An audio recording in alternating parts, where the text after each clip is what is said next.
Real boy. Bad Daddy. He keeps kicking me in the dick. Why? Why does he keep kicking me in the dick? Bad Daddy.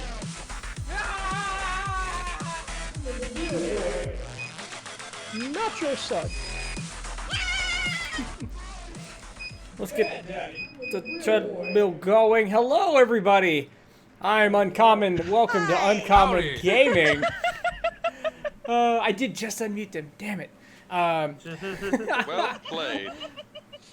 Welcome to Delving in Deep, episode 33. Why don't you all tell a story while I fix most of the Everything. names? Yeah, it happens. Tell a story, Jamie. Once upon a time, there was this little girl with a blue hood, and she liked to go out in the woods and pick flowers, and then she killed a couple of wolves, and then she brought them home and she cooked them and made steaks out of them, and they were delicious. I And think that so might have been was my she. cousin.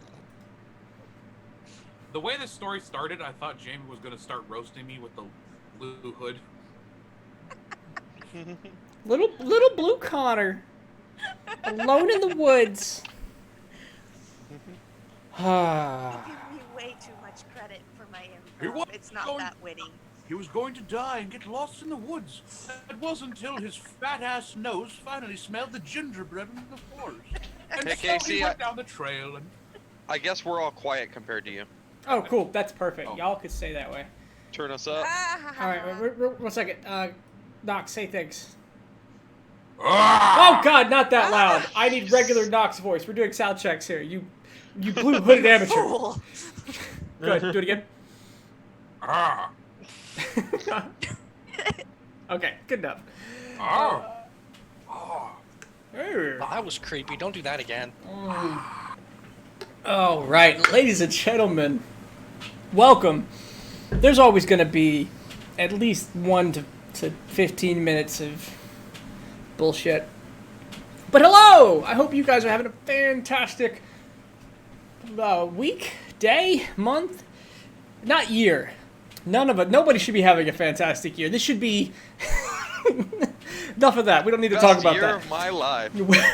We don't come here to talk about the troubles of the world, but I hope you Yeah. individually had a We day. come here to talk about the troubles of our world. Our world, which is much more devastating than anything in the real life. Why are we playing this game? This is depressing. I come here to be I uplifted. remember! We're I waiting for the remember DM to being make the things age- right. I remember being in the age of technology, and I woke up in the age of apostasy and the Horus heresy. There's Oh. a joke for 4 of you. I don't want to. No, fuck the Horus heresy. Fuck everything about the 40K universe. Honestly, just if you were to have one fantasy universe that you could wake up and be a part of, what would it be? Magic the Gathering. Why? Well, which one in Magic the Gathering?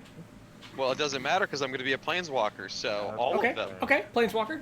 What about Jamie? We'll come back to you. Trevor, fantasy world. You're a part of it. My mind's not awake yet. Skip me. God damn, Kyle. Jesus. People are useless. I would like to be in like the earlier days of Lord of the Rings, like not or the later or days. second age. Just yeah. Okay. All right. Knox, I know you got a good one. There's a lot of like things I could be.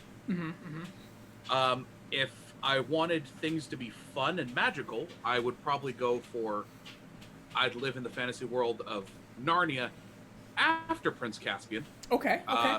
During Prince Caspian.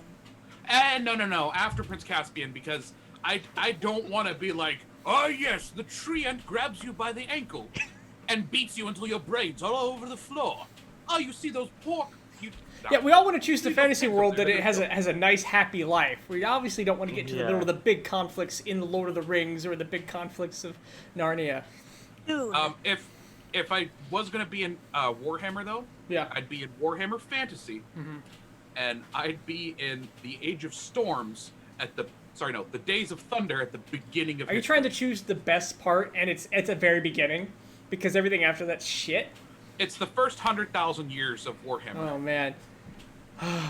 Essentially everything before demons fucked it up. What about Jamie? Do you come back to you? Got anything? Dune. Ooh, why? You want to hunt down sand water? No, I just think that it would be the most interesting. Okay. Be That sounds honest, horrible. That sounds There's absolutely political like the intrigue, worst. And there's like magic that's accessible to like different people. feel like- Okay. And there's politics. I like the politics. Jamie would be Bene Hassadi. Mm. She'd be one of those, yes, I'm the royal concubine, but you're not gonna fuck me until I fuck you over. I feel like that's a weird. Hey, what about you, Trevor? Just right over that. You come back to you. This is a good call. Fuck.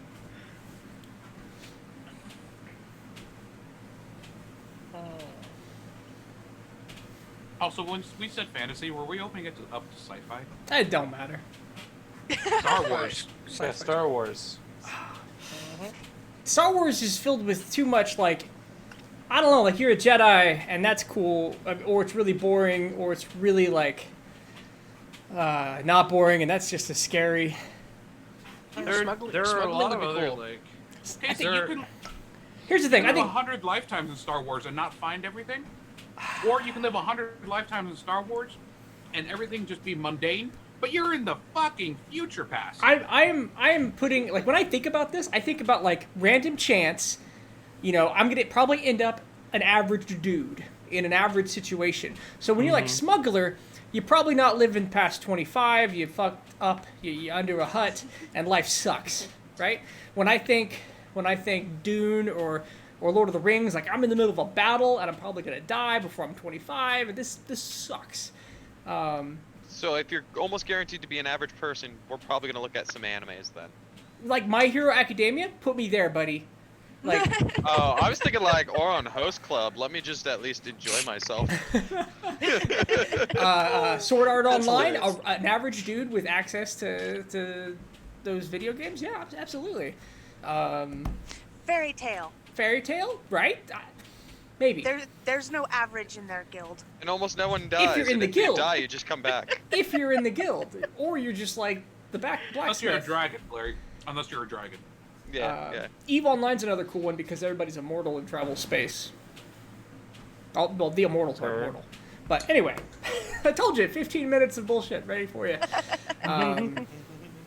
Hello, everybody. Welcome. We play Dungeons and Dragons here. This is definitely not a talk show. But that was a really good But we question. should create one. We should, at some point, maybe do that thing. We're pretty good at it, talking. Heck yeah. I've been practicing my talking for like too. 34 years. Yeah. But you're I 30. will- No. I've only been practicing my speaking for like 18 years. Ha! I'm a number of years more mediocre at it than you.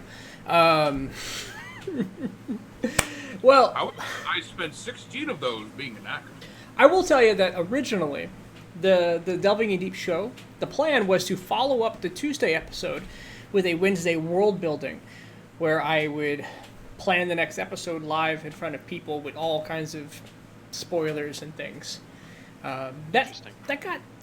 It got thrown out the window because of timing and plans. Like, we couldn't sync up the times, and I was trying to do too much at once. And now that we're so deep in, I don't want to just give everybody spoilers. Doesn't trust us. Greedy Yeah, turtle. no, he does not trust us to not watch it. Well, I guess you wouldn't be allowed to watch it. That would be part of the magic. I mean, I'm okay watching it. Well, ladies and gentlemen, last time on Delving in Deep, the party kind of just reconvened, relaxed, partook in the economy, visited some friends, did some shopping, talked to Blackfist. I think was the highlight of the episode, the biggest story-driven moment where you got some updated information. And now since I spent so much time today on like the history of the world and what's changed, I'm not sure what he told you and what he didn't tell you. We know John's a thing. Okay, John's a thing. What else? We also... Shit, we learned something about somebody. I'm trying to remember. Oh the yeah, name. definitely that one. He said 12% for a building with a basement. It's pretty important. Oh, we can get you a basement. Yeah, probably. He told us a little bit about where Jabo might find some more information on. Ectune. Yep. No, not Ectune. Crowan. Which Crowan? Crowan, the paladin of Ectune, right. In Ectune's military Ambrosia library. Amaran. Which I is want to it. say Durant all the time because Durant goes with Dad, Right. but Durant is the son. He not is the son. father. And Amaran comes to mind so quickly because I may or may not have to spend so much time thinking about him today. Because many of you have sent me your plans. Casey just like sits back somewhere, just has a picture of Amaranth. It's on his ceiling when he goes to bed. But you'll seen that He's meme. really- You'll seen that Wolverine meme, right? Where he's like laying back in bed with the picture. Oh, Like, Deadpool? No. Oh yeah, it's a picture of Deadpool, isn't it? It's, Yeah, it's actually a picture of Jean Grey, Deadpool but rubbing. Oh, I was thinking of Deadpool rubbing Wolverine. that's probably a meme that comes from that. Anyway, the point being is that there's a lot of interesting characters in the world, but because you guys have gotten a chance to meet a limited number of them, I'm seeing like this trend towards like Ectune wasn't supposed to be the god that you guys gravitated towards, but man, if I must have done something well. So okay, Des, thanks for the host. I mean, you know which god I'm gravitating towards. Not like it's a question. Oh, we got you taken care of, buddy. And with that note, we're gonna step in, and how we're gonna do this, I have no idea how many episodes this is gonna take, but we're gonna do a little bit of one time. This could be originally planned as one character per half of the episode. It could be all 6 of you instantly. Kia's unable to join us today. I did tell her that's likely we wouldn't get to her, so she's definitely taking this opportunity to recover. So we'll take her time instead. We might. This might be five time skips all at once, but we're gonna see how long this takes because I've never timed this out before. So essentially, how we're gonna do this is we're gonna break down each portion of these 2 years because each of you has about 2 years to seek out your own goals. Is we're gonna break it into 6-month periods. You essentially get to pursue one thing for 6 months. You're going to tell me what it is you want to do. We're going to maybe do one roll. I'm going to describe the result. And we're going to role play or handle each of these as much as we need to give a good resolution on how your characters spent their time.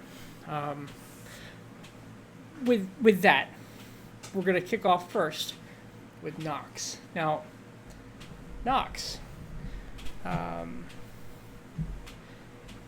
you were you were immediately leaving at the end of the last session. You were gonna go to the ship. What are you doing?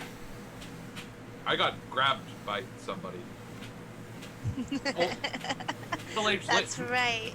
I don't remember her name. The Brenda. middle-aged lady with the Brenda. She did. Oh, did. yeah. And we're You're gonna talking. Have a great time. Okay, yeah. And that we'll say that scenario, she's offered to join you in your travels. We're talking, your first 6 months here. What are you trying to accomplish? First and foremost, he's going. Okay, sorry. No, please. Connor does not remember, Yeah. but Knox would probably remember. What is the name of the military island? The mast. The Mast. Okay. I'm going to the Mast, and I'm applying for my letter of marque. Oh, hey, what's a letter of marque there? It essentially means I'm cleared to hunt down pirates and stuff like that. Oh, that's such a dangerous job. Look at you going out there and doing great things. You must be quite a confident stout man there. I suppose. Don't worry, honey. I got your best interest at heart. So we're going over to Mast then, huh? Come with me. Yeah, you got a boat, right? And she starts pulling on your hand towards the docks. Do you resist? What do you do? He was going to the docks anyways, but he is highly suspicious of all this. Roll an insight check. Oh, great. This is the one time I'm going to roll a nat 1 with a +8. Oh, no, sorry, +7. I forgot we haven't done all the Okay. things we talked about. Yeah, with the 24, this woman, early middle age, probably we'll call it early 30s. She's confident. She's maybe a bit. You get like a controlling vibe, right? She's going to insert herself into your life if you give an inch.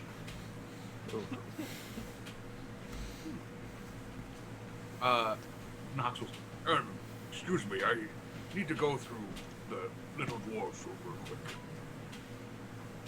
Oh, honey, you don't have one of those on your boat? Come on, we got to get you to the boat. Nope, haven't built one yet. I need to go use it on land real quick. Give me a deception check.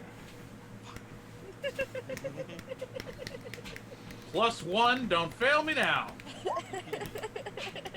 +1, you failed me. She says, I know just the place over here. Come on, we got a shop here. I know the owner. He'll let you use it. He'll let you use it. I'll roll real quick now. We'll get you on your road and through your goes there, honey. You may attempt to give me a stealth check if you'd like to evade her out of the bathroom. I still have my splint mail on at this point. You have everything on that you would have on. Oh yeah, fuck it. He's still got enough money left to do this. Knox is gonna strip his split mail off Okay. so that he just has regular clothes on. Yeah. Leave the split mail there, and get the fuck out of Dodge. Roll at advantage because she's standing near the door. She's going, oh, that must be really hard to get off there. She's confident that you'd have to put it back on. Nice. Alright, I went from disadvantage to advantage. Yeah, you did. That was really good. Oh. Fuck my life. As you climb out the window of the bathroom, there's a bit of ruckus as you hit the toilet seat. The ceramic is making a lot of noise. The window is shaking, and you kind of get stuck for a moment. Before you are able to make it out, she actually pulls you free from the other side and says, "Oh, honey, are you trying to get away there? What's going on? I was trying to be helpful. I have a feeling that you just what's wrong? You can't tell me directly." Ooh. Don't worry about it, honey. We'll work on your confidence. Come on, let's get your split mail and get to that boat now. You feel better? And with that, she will forcefully accompany you to your ship.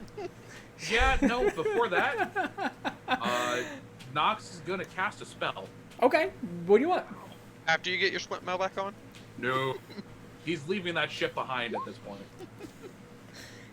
He's gonna stone shape a wall in between him and her and run. Okay. Okay. Just going up it. And we're No one knows their we're word. not gonna handle the individual moments, but essentially what happens is you make it to your ship, you set sail and realize she has already been to the ship and accompanied herself into the room, and you have been unable to shake the lady.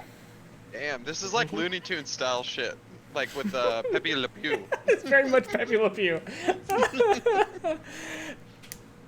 You notice it about the first hour going in when you're working around, and she's not hiding. You just step into the kitchen and she's already cooking and cleaning, and things are just happening. Yeah, no, Nox is just gonna turn right back around and go back to piloting the ship. Okay.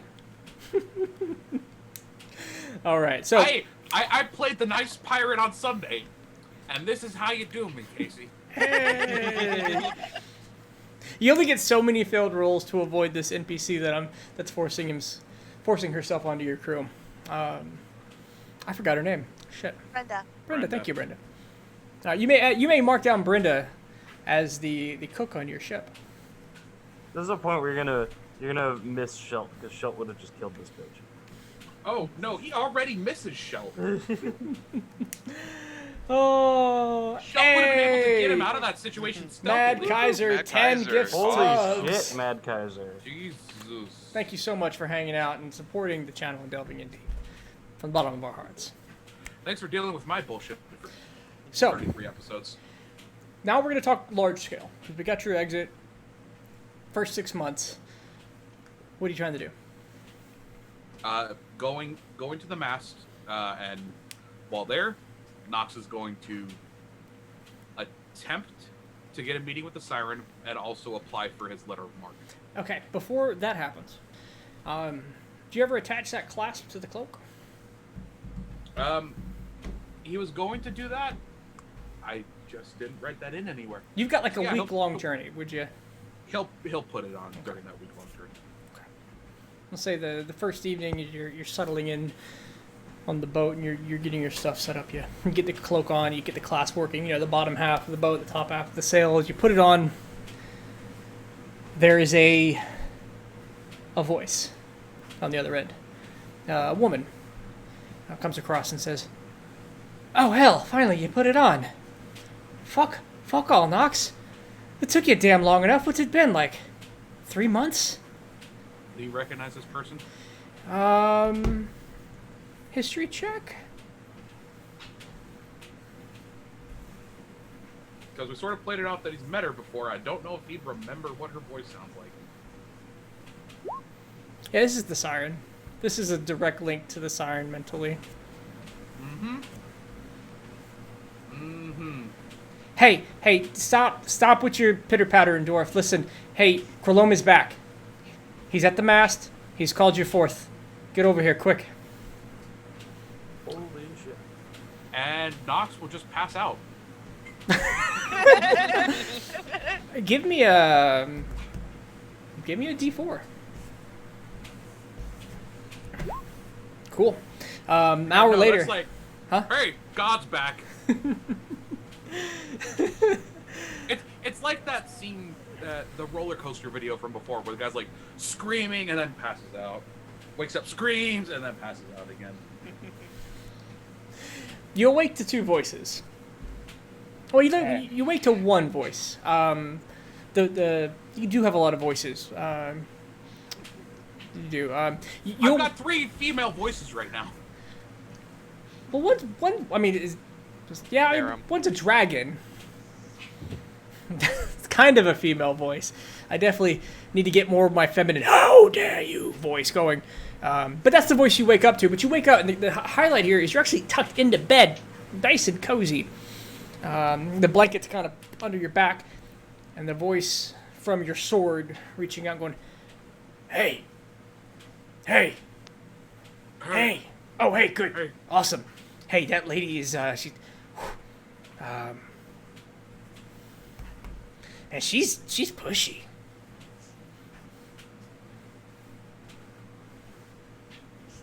I want to say partly ghetto, but you won't understand that. I mean, I feel like if you just tried to explain it to me, Nope, not gonna explain.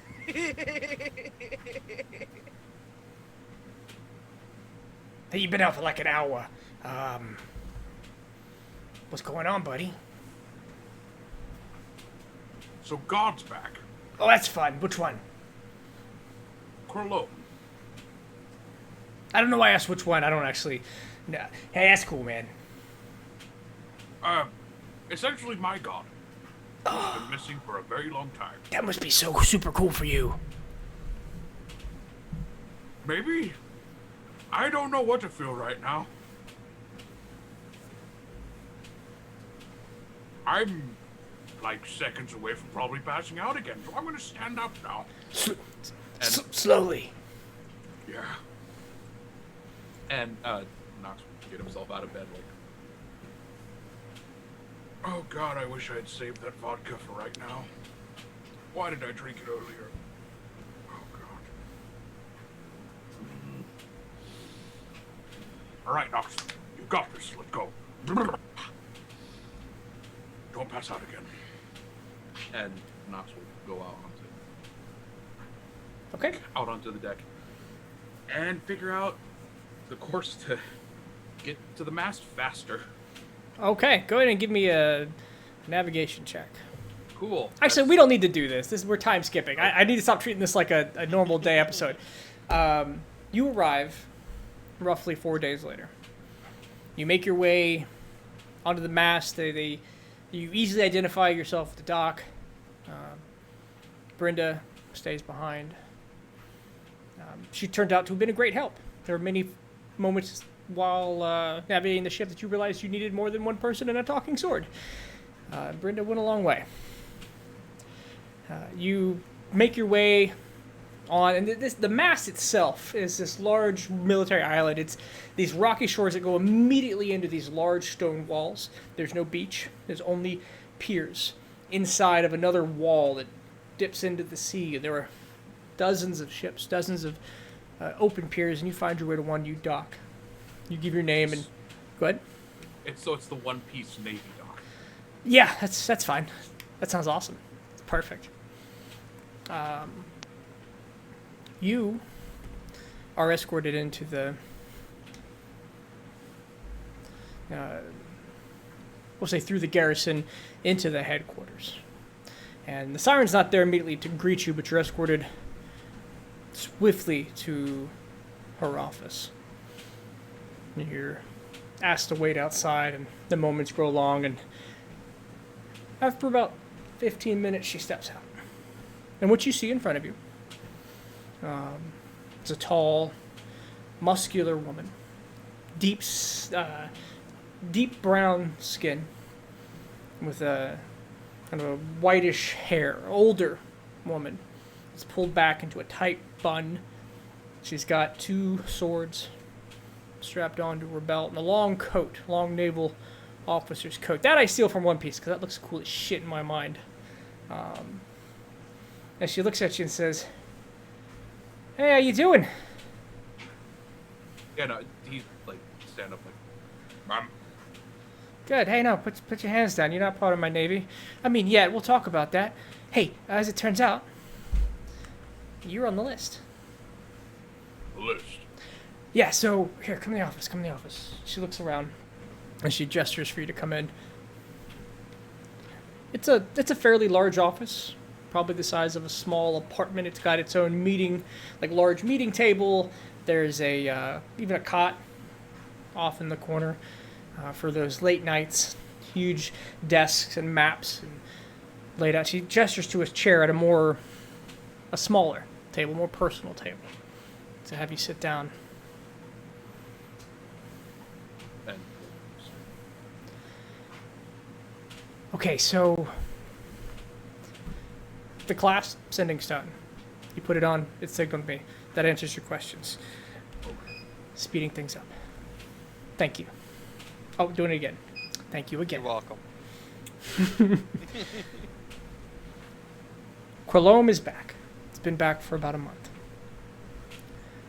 Quilome's has summoned his 8 strongest clerics.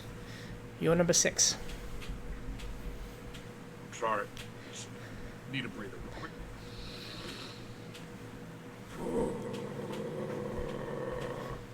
You good? All right. You need some tea. Continue. Okay. You can continue. You were number like 55 a year ago. So whatever you're doing, keep it up. I mean, top 100's an achievement, Father. I get it, but listen, something's going on. Quilome needs you, wants to train you, and the other 7. And if you can stand up to the challenge, has a gift.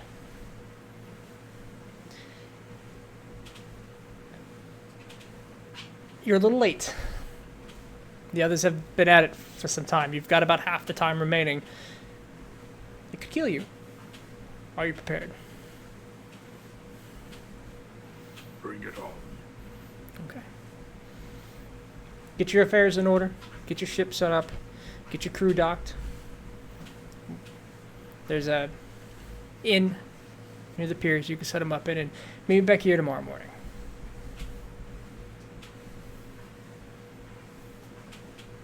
All right. Internally, Nox is just like, crew. Right.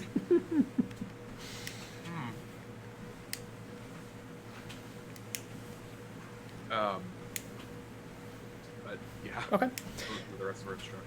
So, and this is the first portion of your time skip. The setup here is you've been offered to train with Quilome for 6 months. It is not a single roll. It'll be 3 rolls, and which the result. You could be bestowed a gift. You could fail to achieve it. If you fail in this time, you will be allowed to spend another 6 months to re-roll to try to get the gift.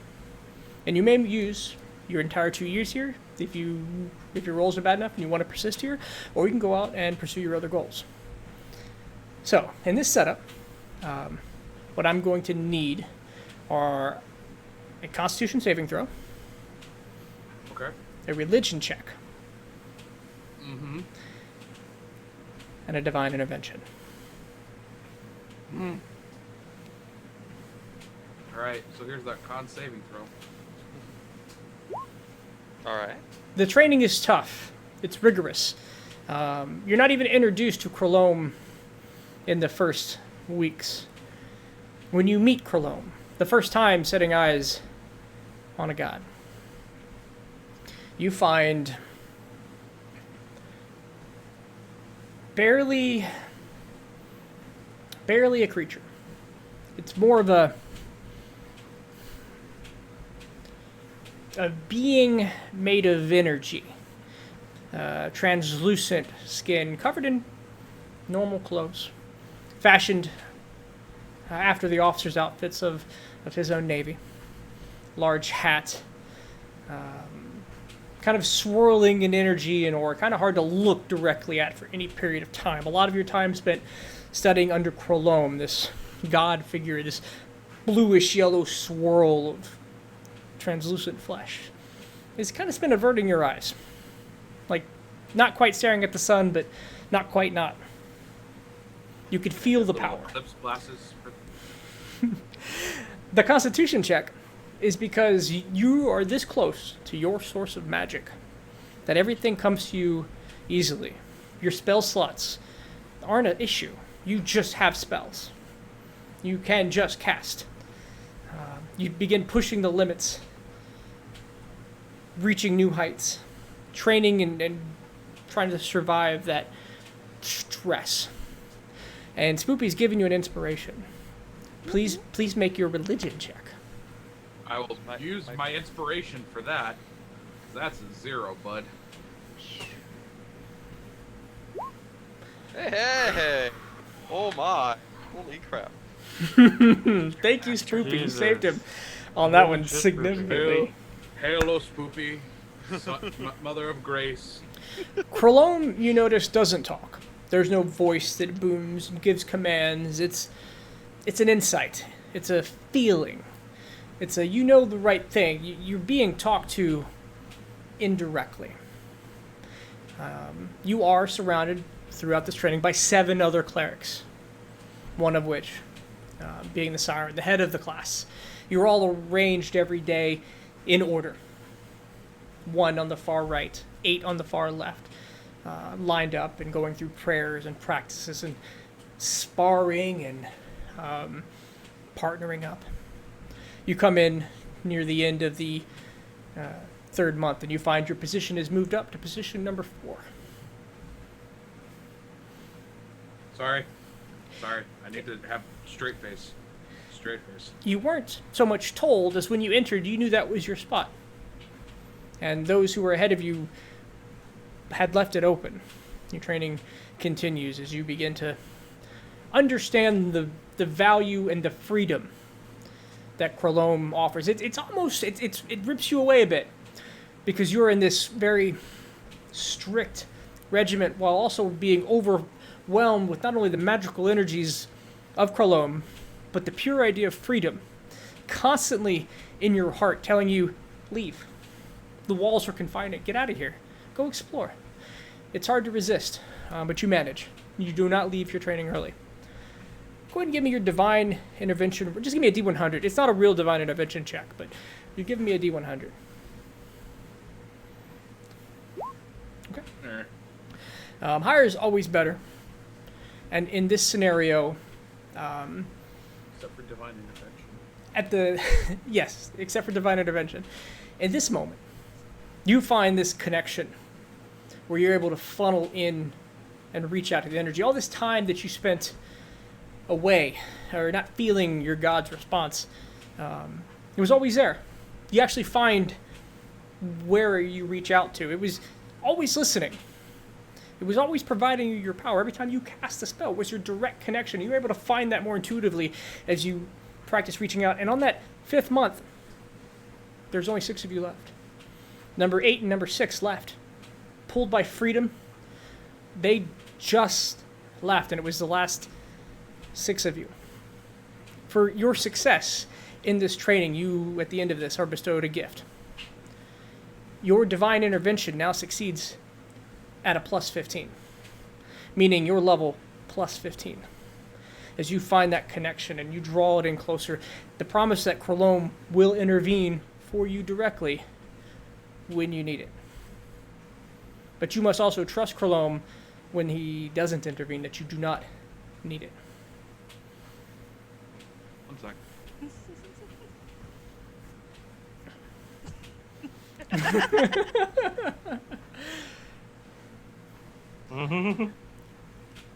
Almost as soon as your training began, you were unceremoniously escorted out. The siren bid you farewell. You felt the comforting goodbyes of Krolome as he descended back into his quarters, a room in the back of the temple that you hadn't got to see. There was no graduation certificate, there was no farewells or parade, but you felt that connection anyway. That goodbye in the morning, a little bit of mourning for seeing his pupils depart. And you've completed your first 6 months.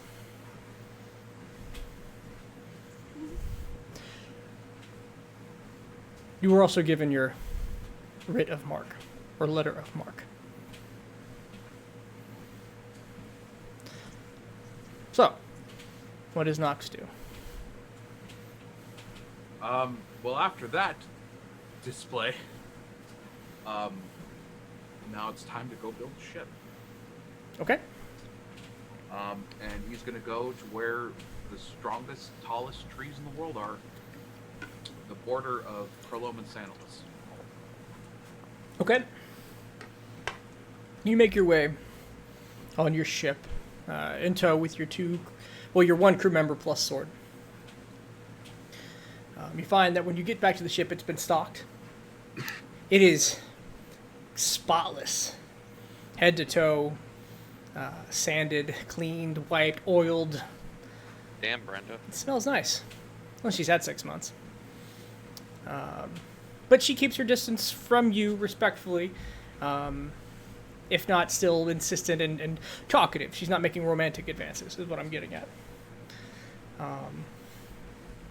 But she's clearly made a huge effort to seem useful. You get to the lands between Krolome and Santalis, and you're going to build your boat for 6 months. You're going to take the full 6 months and build something fantastic, is what I understand? It might take longer than 6 months, but yeah. Okay. Give me a survival check as you spend time in the woods, deeper and deeper, moving into Santalis' territory on efforts to find the best location to build, the best wood. Okay. It's rough. It's rough going because the things... It's tough to find a place that is dense enough with the wood, but close enough to the water that you can make it work. It takes longer than expected, and you have to go deeper into Santalis' territory than you wanted to. You find yourself for that first few months unable to really focus on the ship and the plans and laying it out as much as you're fighting off the beasts and the creatures. Give me an investigation check. Oh, my wonderful stats, Casey. While you're working on the boat and you're getting your plans laid out and you're building the whole, you're not able to do it in these chunks that you were before. This is a work of art you're trying to construct here. It must survive everything you need it to survive. And while you're out of your spell, the spell slots required to build the ship, while you're low on the magic, and you found that you can't use all the spell slots. You have to save some. This area is that dangerous. You have to reserve your strength. But on some of your days, one of your days, collecting food, you notice the ground for a full couple of minutes felt like it was breathing. Like a land rises and falls. But you took a moment to realize it was at the same pace as your own breath, or close enough that you were able to convey that thought of lungs expanding and collapsing. But there was no creature as you dug your hand into the dirt or investigated it further. There's nothing below you. And the land just seemed to breathe. And then stopped. Go ahead and give me your carpenter tools check.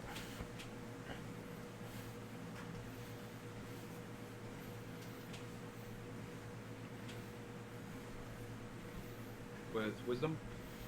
Yes. You may, between now and the next session, give me the complete details of the ship. It could be as big or as small or as intricate as you wish it to be. The limitations being your crew, size. It has its own cons and pros, etc., etc., etc. But you don't walk out. You sail out. And where do you return to? Well, I need a bigger crew. So he's gonna sail back to lands of freedom.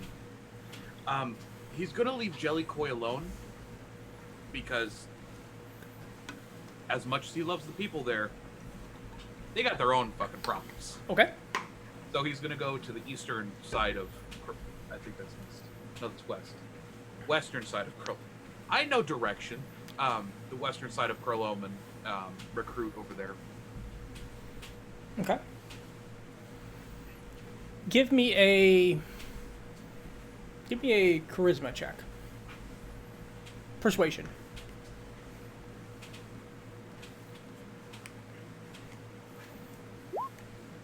Okay. With a 13, you begin putting up job postings, working around the local town to try to find some decent sailors. Give me an insight check as you get what seems to be a ragtag group of sailors that begin to show up and answer the call. Okay. Just rolling doubles. You definitely persuade a crowd to show up. You look at them and you see that they are above average. This seems to be it's a solid crew. It's a great B+ that you've attracted. Give me an investigation check.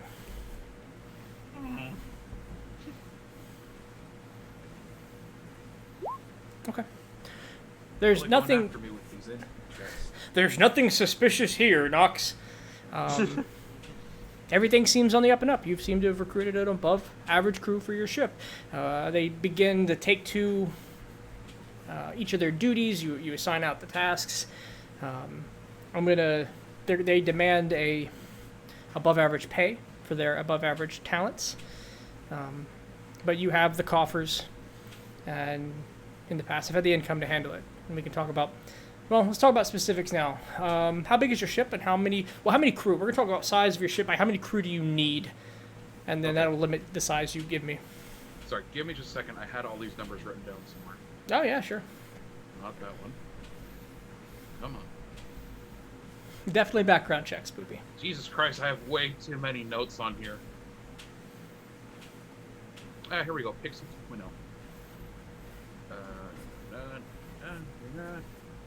No, not that ship. Oh, that's the sloop. Here we go. I don't have any firearms on this. I don't have any weaponry. Just give me a number of people. I need 40 sailors, and I need 40 people who know their ways around artillery. So you have an 80-person crew minus your party. Okay. Yeah, minus 2 of us. Then your above average crew is required at an above average rate. We're gonna go with 2 silver a day for that many people, plus 6 months. As then between you and the next 6 months and your pirate hunting. So let me just pull up my quick calculator. So we're going 2 silver times 80 people times 30 times 6. That is essentially 2,880 gold for the next 6 months. So the next 6 months, you have that without hunting pirates? Yes, I have that without. Okay. So, from what you told me, you want to hunt pirates for the next 6 months? Yep, get myself ready for things. So, you set off after spending 6 months recruiting and interviewing and testing and teaching and training and preparing and stocking the boat. 40 plus 40 plus 1.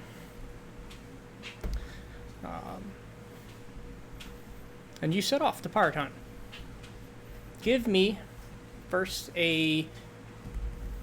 Go and give me a percentile roll on this one, because a lot of this starts off as luck. As you learn the trait, as you learn the trade, you begin trying to follow. At first, you begin following trade routes. The trade routes don't give any immediate fruit. A couple times you think you're onto a pirate, but your ship was huge, and they aren't. You're scaring them away at first. So you're starting to have to learn maneuvers, picking the right angles between you and land, curvature of the earth, speed, wind, coming from the right places as you begin to work. Give me a wisdom check.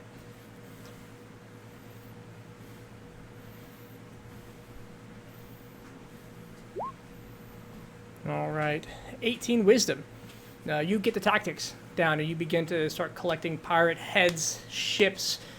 Some of the fights are violent, some of the fights aren't. Sometimes they attack you. You become pretty good. You lose, roll me a d10. You'll lose 6 crew members over the course of the first 3 months. As you... It'll probably be the artillery members. However you control, let's say 4 of them, 2 from general sailors. Cannonballs are indiscriminate. You will spend the rest of it cleaning up and mastering this craft, or at least, I mean, as much as you can master in 6 months. Go ahead and give me a, we'll call it a navigation check. You try your hand at one of your less practiced abilities. Do you have the navigation skill? I don't have the navigation proficiency. Go ahead and just roll me a straight wisdom.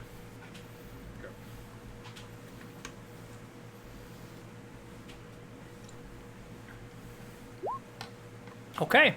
At the end of these 6 months, you may add the wisdom proficiency. Sorry, the navigation tools proficiency to your list as you spend the last 6 months sharpening that ability while pirate hunting.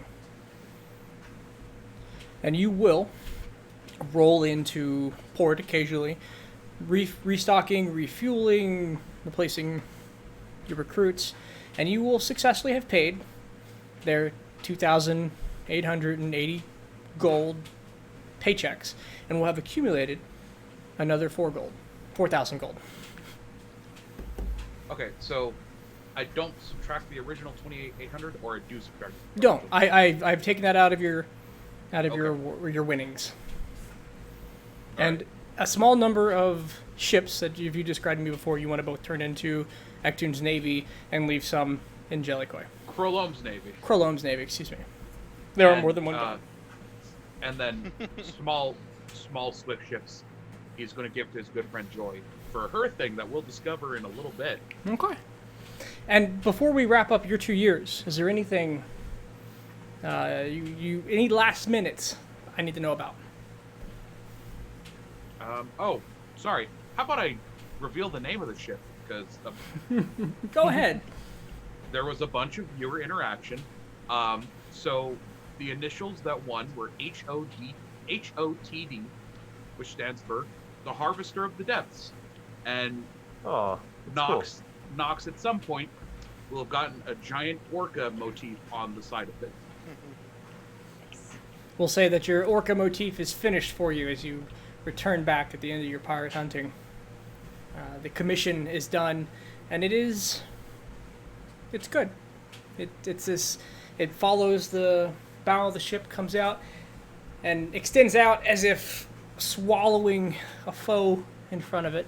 Even a waterspout that splashes up against the whatever that front post is and kind of separates from it. It hits the post and it's a carving. It looks good. And with that, we're going to move on to Kester. Kester, you left off last episode with an old a rap-a-tap tap tap on a door. And what opened it was Vincent. A little more ragged, missing the eye, a large wound on the side of the face. And he greets you a little unceremoniously by stepping aside and gesturing his arm to the inside of the structure. More concerned if it was ceremonious. Hey, welcome back. Happened to you? Yeah, should see the other guy. Oh, I bet I should. I've been on the other end. Yeah, tell me about it.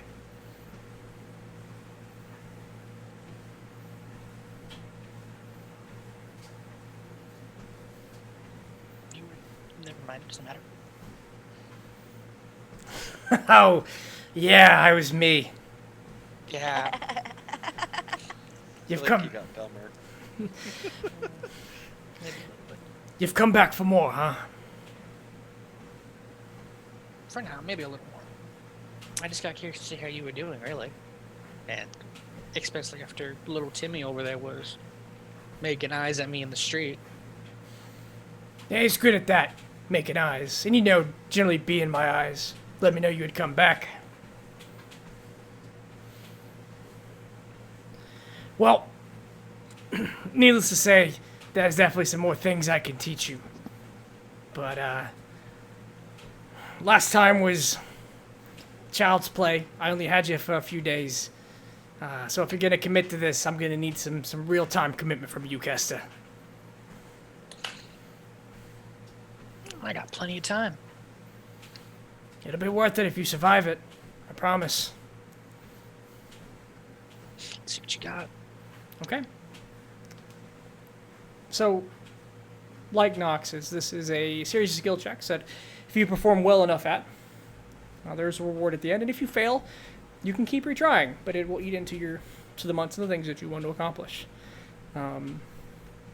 So, he begins on the first day. He doesn't just start beating the shit out of you, right?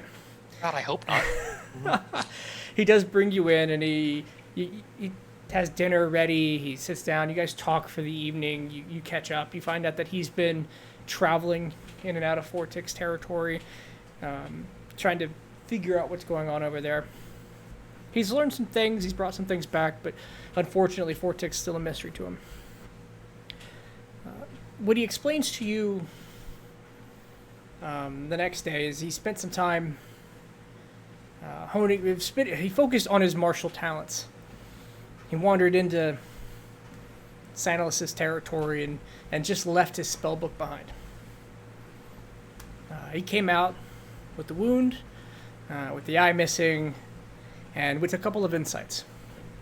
As he got back, he begins to show you, and it starts out just straight conditioning. He's got you doing push-ups, sit-ups, squats, running, just general kick-your-ass conditioning. And then in the morning, in the afternoon, he's running you through sword drills.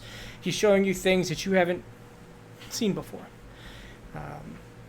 He's weaving war song in and out, and you see his muscles replenishing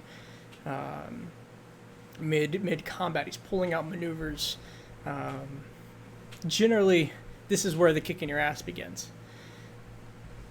And he doesn't teach you, other than telling the story and fighting, he doesn't spend a lot of time teaching. It's all practical. And this continues for the first couple of weeks. Go ahead and give me a Constitution saving throw, please. Oh, this will be great. 9. Okay. This is an ass kicker. You are having a hard time keeping up, and it's only seemed to reinforce the idea to him that you aren't conditioned. So he doubles the distance. He doubles the physical training. The body can't be weak, but you still see that light at the end of the tunnel as he's joining you for these exercises. His body seems to be replenishing through effort. Something magical is weaved in to his body, giving him something. Give me another Constitution saving throw. Is that you have a +3? I only have a +3. It's 11. Okay. You keep up. You begin to push through. Moving into the 3rd month of this training, the nights are fine. He doesn't, handcuff you to a chair anymore, tie you up, but it's still conditioning in the morning, sore in the afternoon, and then just a dinner, lots of food, he insists that food is the key to recovery. And you're eating lots of not raw meat, but lots of meats, big, hefty amounts of protein. You feel yourself filling out a little bit. The training continues. Give me an insight check.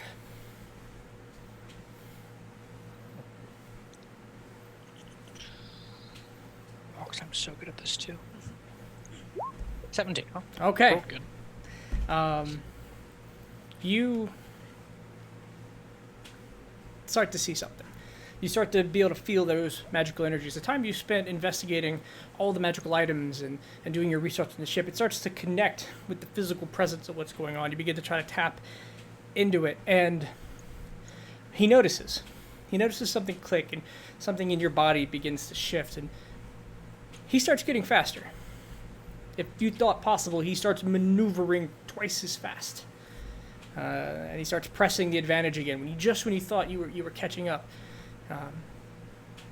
And then suddenly he's back to his normal speed again. It's just a short burst of aggression. And he stops and he says, do that.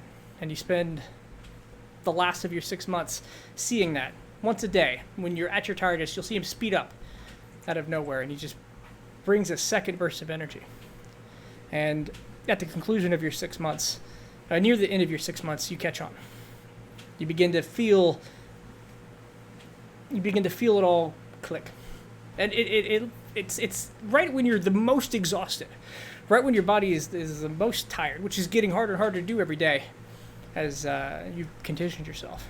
You kind of seamlessly flow into war song, and you snap out, and what you have gained is the ability to action surge on a long rest. Oh, okay, Oh, sure. shit. Sure, why not? Okay. Go off, Kester. Jesus. Holy fuck. I'm going to regret all these. I know I am. Can't wait to see mine. Okay. I guess I'll figure out how to add that later. Sure. And not nearly as unceremoniously as you entered. He does see you off. The dinner is bigger. And he says, unfortunately, one day, a couple weeks after you figured this out, he tells it, unfortunately, he needs to hit the road again. He tries not to stay at one place too long, and this has been an eternity. You even see, I'd say as a side note, little Timmy's been doing some of these exercises with you. But he does bid you farewell and departs. He's gone before you awake the next morning. What would you like to do with your second 6 months? Okay, what do we do now? I want to head up to Forte. Okay. I want to use his libraries. I know that place has a lot of libraries. Okay. So you take a trip. Do you go by caravan? Do you go alone? We'll go by caravan. There's no whatever's fastest. Sure. I mean, it takes some time to wait for the caravan to depart, but once you're on it, the travel's safer. You're hidden among the people, and then it moves better. Wagons and you sleeping. You get there, and it is a large city in the desert. Whether or not you were prepared for your initial desert trip, I leave up to you. Is that something you would have been like, yeah, let's pack plenty of water and hydrate for weeks ahead of time? Or did you just, go?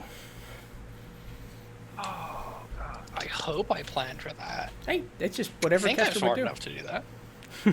And, intellectually, you understand what a desert is. Practically, it's still just We'll on say you. we underprepared.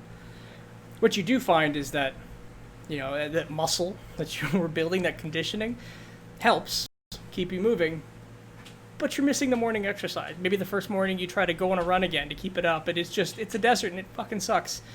You don't have the right food to keep up that kind of training regimen, and you lose some of that, physical prowess. But give me a survival check.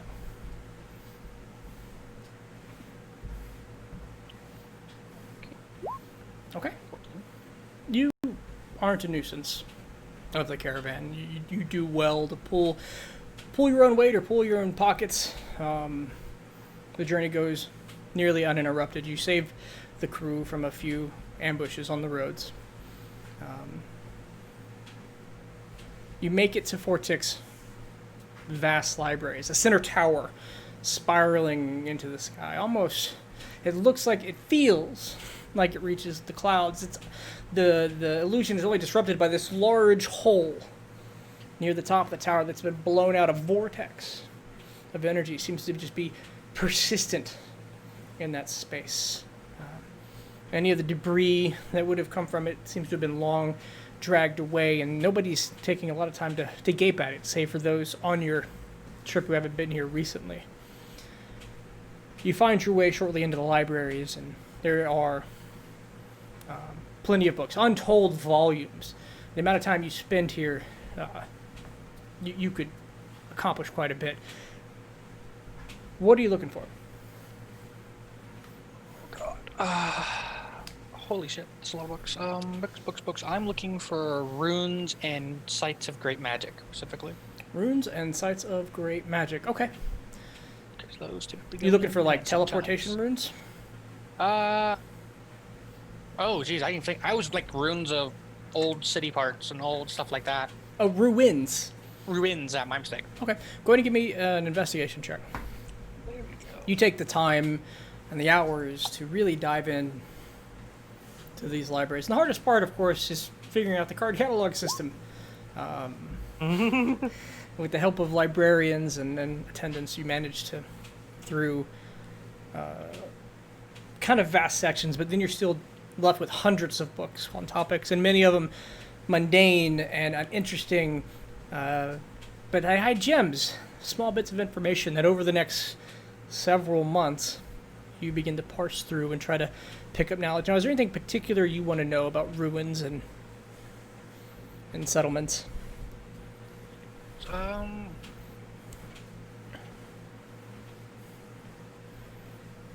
question. What am I looking for here? If you just want to say generally, okay, go ahead. We'll go generally, yeah. Okay, all right. I don't know. I just wanted to learn about some old civilization shit that might be useful later on, like what caused the. We're looking for the world's oddities that caused places to go gone for a little bit. As you spend the time flipping through passages of old books, the thing that really hits you, and you learn a lot about, I would say, older ruins, but the civilization here, is only 500 years old. There's nothing that ancient by, let's say, our standards between, as people, Americans and Earthlings in our timeline. There's no Aztecs, right? But part of us know that's not true. I guess so. Yeah, that's a fair point. I figured if someone had knowledge of that, it would be Fortic. Give me a persuasion check as you begin to dive through the more abstract books, and you keep asking for more and more unique knowledge. You're trying to make your way through the political structure that is the library. To proceed. You are denied access. Turns out there is a library. You don't know much other than there is a library that you're not allowed in, and the only thing you're able to glean from all of this is a partial language proficiency. Go ahead and write Old Common down as a language, but partial Old Common is what we'll call it. You think if you spent another 6 months in this library, you might be able to fully kind of this old text that seems to pop up here and there. You really need both the restricted library and more time to understand kind of this old written language that it's hinted about in this text. But that is another 6 months and one less thing you can accomplish. That is 6 more months I'm willing to spend. Especially since it's right in front of me. So go ahead and give me another persuasion check, because you're already here, and you're going to spend some time trying to make nice. That gives you an opportunity and an opening. There are some people that need some favors. You do spend your evenings studying, but you're asked to clear out a few dens, do a little bit of monster hunting and errand running, lower level hero stuff that you should be able to accomplish easily. Should be able to accomplish easily. Give me a... I'll let you choose a skill that you think best represents your combat prowess that you want to use. Skill that best represents my combat prowess. Got it. Okay. You root out several large caves and networks of goblins and kobolds, furbolds that have been... Not furbolds. That's probably... They're little... They're not bad people. Bugbears, probably. Bugbears, goblinoids, essentially whole cave networks of these creatures that were starting to rise up and cause problems. There's some kind of protection that's missing from this area that's drawing some attention. Probably the missing god. But you gain access to the restricted library. Supervised, and for only a couple hours a day, but you do. Give me another investigation check. Let's do this. 29. It's so easy, you're not even sure why, how you were struggling so hard before. It's all here. It's so easy. The catalog you understand after spending almost a year here. It makes sense. You walk right in, it's the exact same catalog system, and you begin to dive in to the different book structures. You find a couple of things right off the bat is you piece together the language. Old Common, which of course Spoopy says Uncommon was a good language, but we're going to go with Old Common. We won't meme too hard. It was really fucking clever. I can speak the language of the channel. You speak in memes. But essentially this is a common of an older age. This is a common of an age that predates 500 years. It was used regularly, as this language is. There aren't... However, the weird thing is Common did not extend from Old Common. They are separate. There was a complete delineation. This is not like the relationship between English and German. These languages never met or evolved from one another. Like Chinese and German. Like Chinese and German.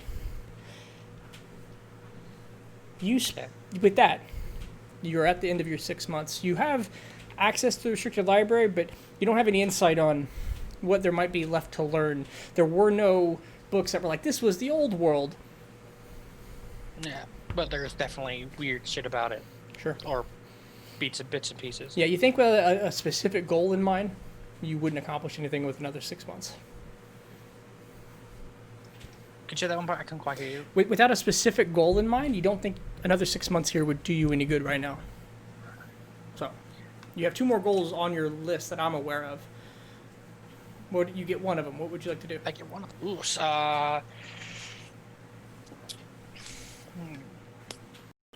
I don't want to go there unless I know they're in trouble.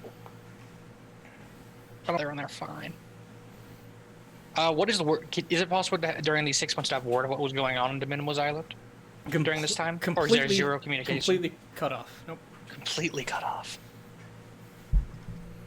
Oh, I gotta choose between power and helping people. That's a fucked up decision. Power. Unlimited power. And I'm even in for... God damn, it's right in front of me, too.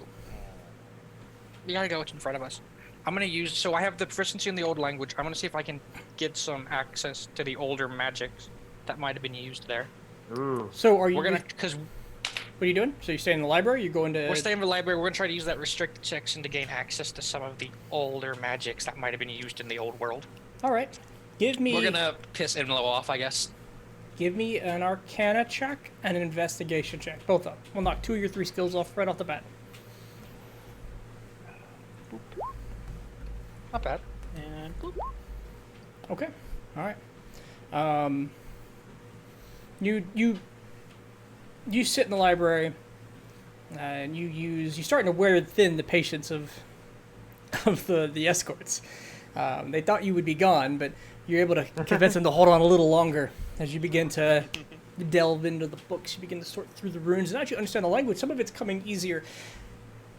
And it gets to be a month in.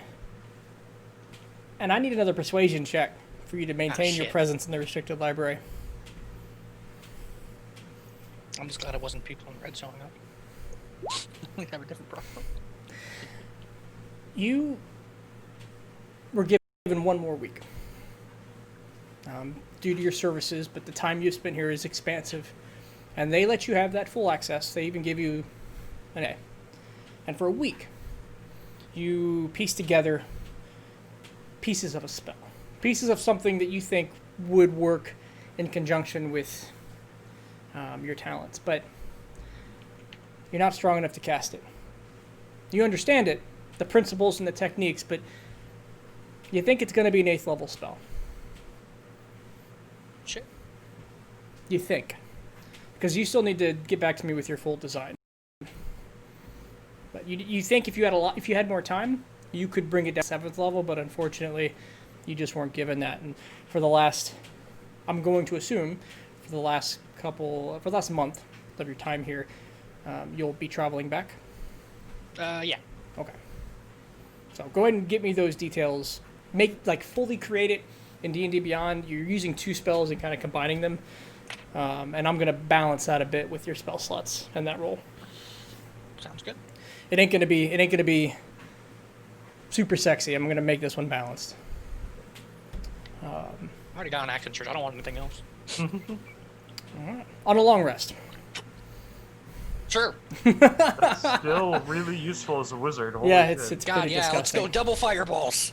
Alright, so next up is, well, I guess at this point it's Joy. After we get back from a break, ladies and gentlemen. Hell yeah. So I'm going to hit that Bad Daddy button. We're going to take 10 minutes, and we're going to come back, and we're going to see what Joy does for her 2-year time span. Bad Daddy. Bad day. Bad day. Yeah,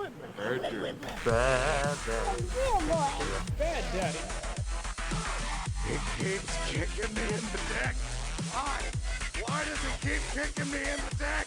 Bad Daddy.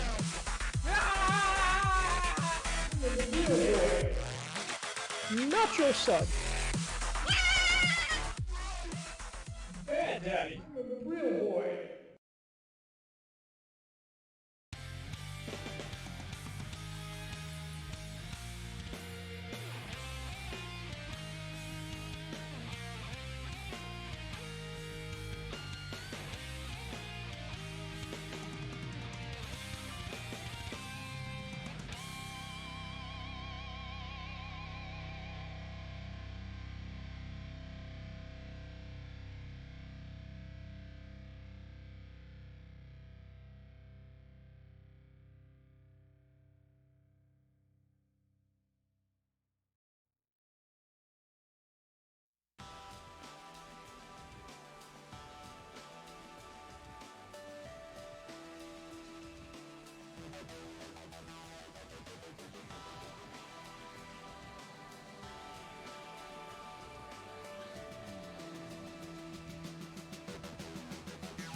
Oh,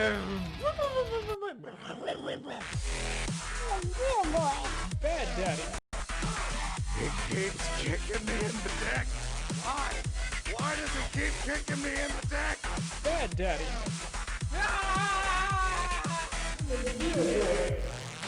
Always such Not your son. That's why none of us can ever stay quiet. We don't like the algorithm. Hello, ladies and gentlemen. I am Uncommon, and welcome to Uncommon Gaming in the second half of episode 33 of Delving in Deep. And we're definitely not going to run out of breath anytime soon because I have much more lung capacity than that. You did such a great job. It's almost like you should turn up the treadmill.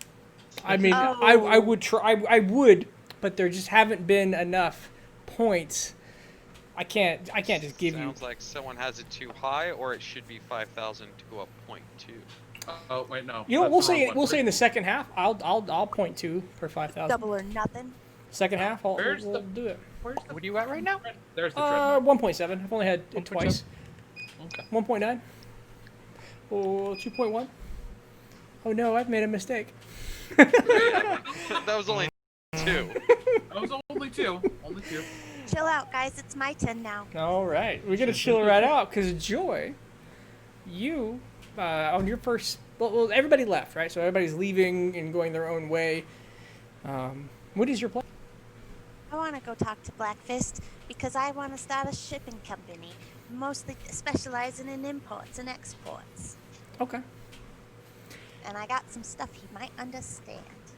It doesn't take long before you find yourself in an audience chamber with Black Fist and a bit of a lean in. He says, "What can I do for you today, Miss Joy?"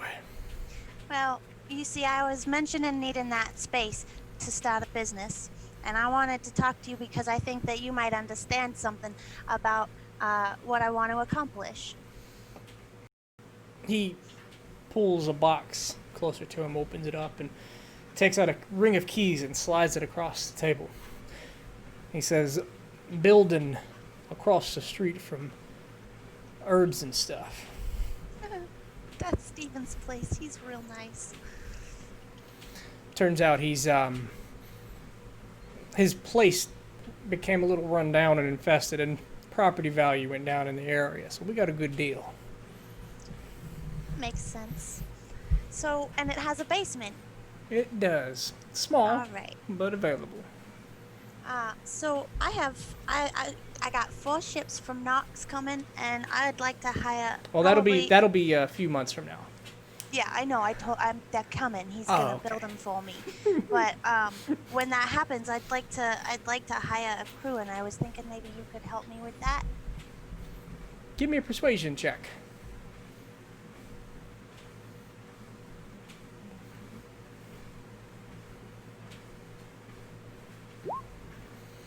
I might be able to ring up a few contacts. That would be wonderful. Tell me about your business proposal, Miss Joy, and let's start on that foot rather than making promises. Well, okay, so I want to sail around the world eventually and find hard to find things and bring them here where they're not hard to get anymore, because people like my adventures with Kia and getting her that frost willow made me realize that there are some things that should just be more available to people, and sometimes I think that that's something I can help with. And I have some other plans in the immediate, but in the long run, that's what I'd like this business to be. But so I also have the basement that I want to operate as more of an exporting business. It's a place for people to pass through a little bit unnoticed, if you know what I mean. Might be able to turn a bit of an eye for you. We can up the percentages a bit. We got to cover, nose, eye turning costs. All I right. figured as much. And with that, you continue to outline your plans with Black Fist. You get going on establishing a foundation. I assume you don't have any super rare things you want to sell right away. No. The first things I would focus on are making sure that the basement is ready for the Order of Heroes to come do their work in it. So what I'm gonna need, in these 6 months, we'll say you spend your time establishing a front, like a store, an actual working store. Your goal being to make just enough money to stay afloat. And you're working on the basement. So the first thing we're going to need, business is hard, and you learn this really quickly. Your character learns this really quickly. It's a lot of hours with no pay and a lot of effort, a lot of going out, talking to people, getting goods, hiring. Give me a... I've got your persuasion check, so it's 3 checks for 6 months. I'm going to take a... Let's do an insight check. Oh, I'm real good at those.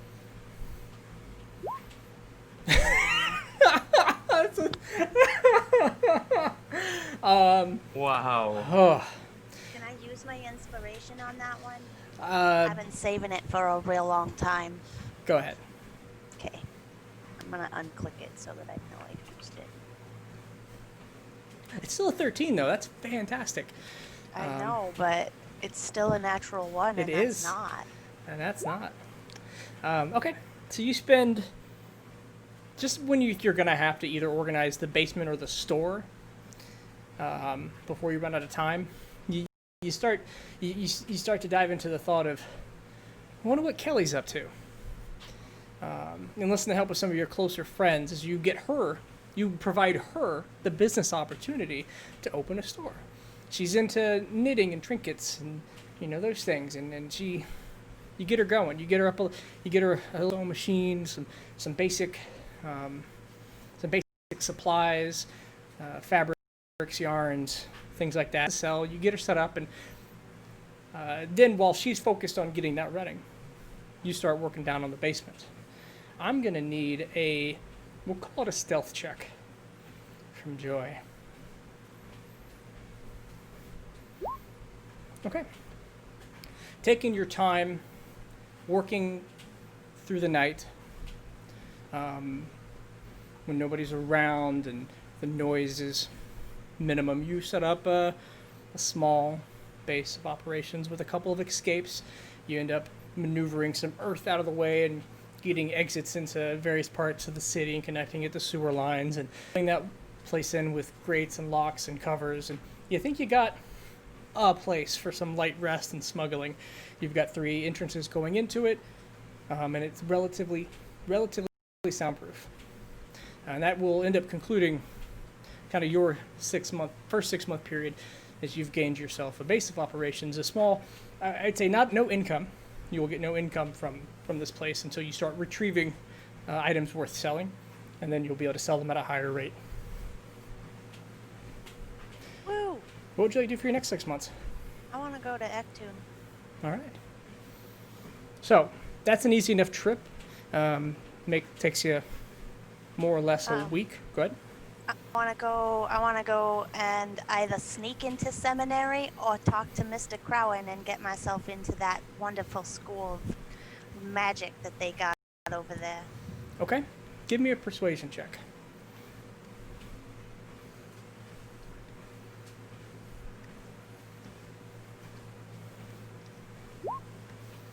Oof. It takes a lot of your time to get an audience. Sneaking in seemed the tougher option. But you eventually, after a week and a half passes, manage to get an audience. Amarin Crowan, you didn't meet him last time, right? I believe I did. Did you? It wasn't just Jabo? Didn't we go in and ask him? Hold on, I have to think about that. I think it was just Jabo. I think he got all the answers and Jabo talked to you with Anthony. Yeah, Knox is giving me the nod. Probably. So Amaran What looks... did Spoopy say? Amaran looks a lot like an older Anthony. Striking resemblance, but there's a couple of key things, other than being older and more filled out. He's got the gray hairs that coming in pretty hard on the sides, kind of the Mr. Fantastic look. But these gray hairs are coursing with energy. And instead of just the gray hair. It's kind of this white power trail. He is physically emanating a white and a red aura of power. It is Very interesting. okay. I assume that's the first thing you say when you meet him. Yeah, that's very interesting. I haven't ever seen that on a person before. Give me a charisma check.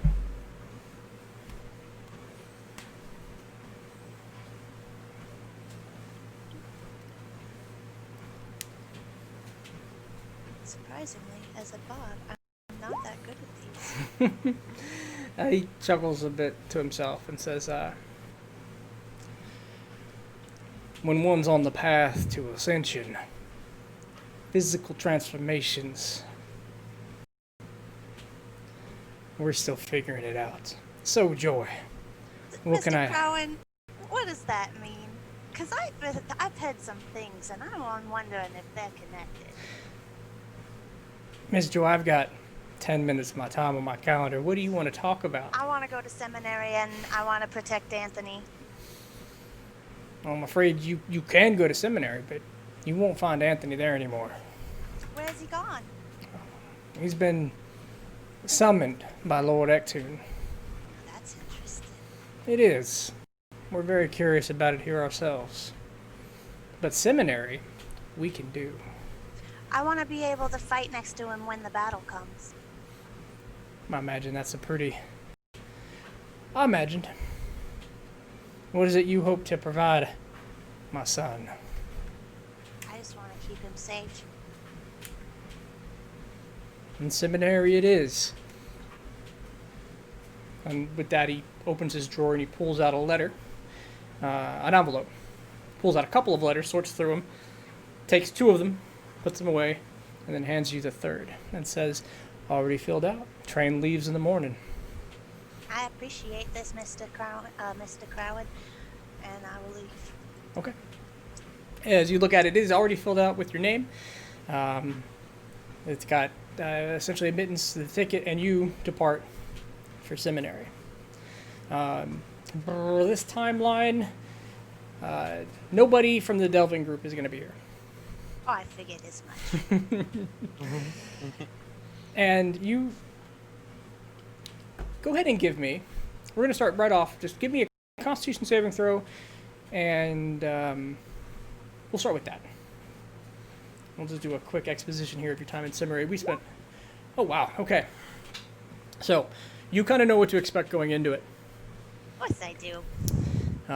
How does she handle the particularly, I'd say evil requirements?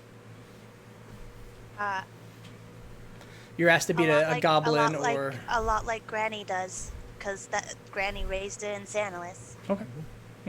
So, by that you mean you do what needs to be done? Yes, sir. Okay. You seem to... There's definitely a personality clash. But your entrance, it turns out, your ticket was... it's not often hand-signed. The last person to come here with a hand-signed letter from Lord Crowan was, well, Durant Crowan. And you... That position of prestige gives you a step up. They give you a little bit of more respect to start, and then you maintain rather than earn. Your performance is above board. You are well and above one of the strongest pupils in the academy. I say one of because there are some exceptional clerics and paladins here, peer or near peer or just past you. But for the most part, you're generally left alone. The hardest part's probably friends. If you consider yourself a social creature, they are not. I gotta reset this thing. It's alright. I can socialize with the cat. Okay. Give me an animal handling check. Oh, I'm real good at those too.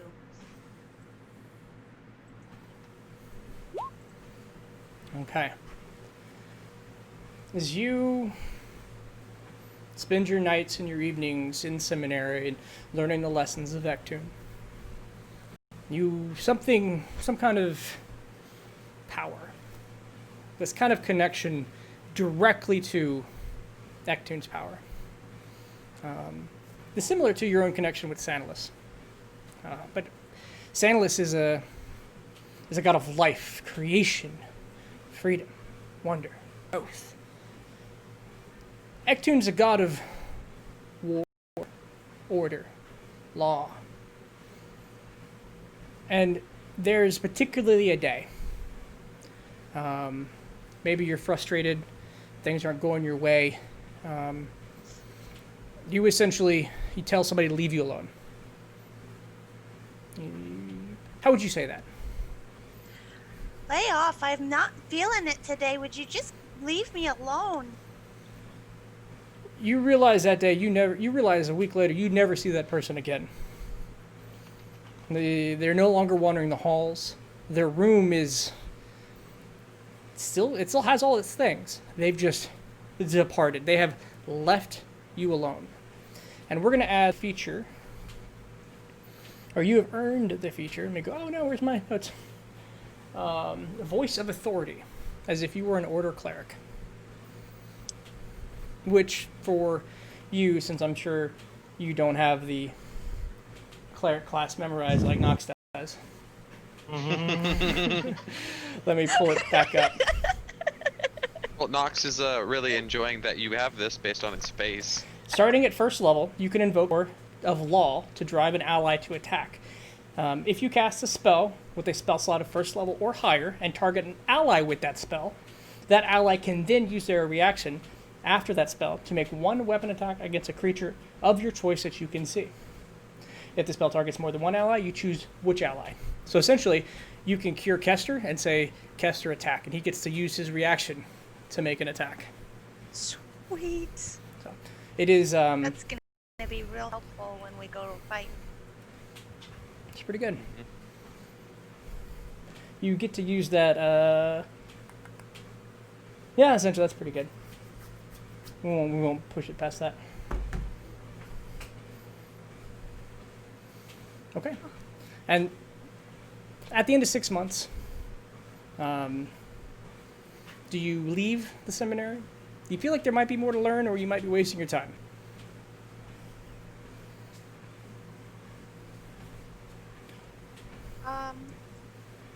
I'm gonna stay and keep learning. Okay. Go ahead and give me investigation, constitution, and religion.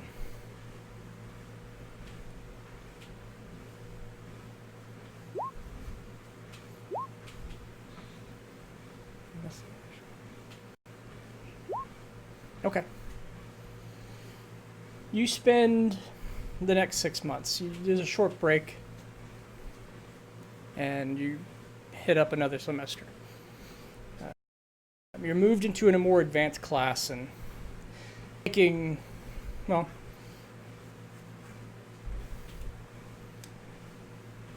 it's really, you're starting to hit the druid-specific stuff that Ectoon focuses on.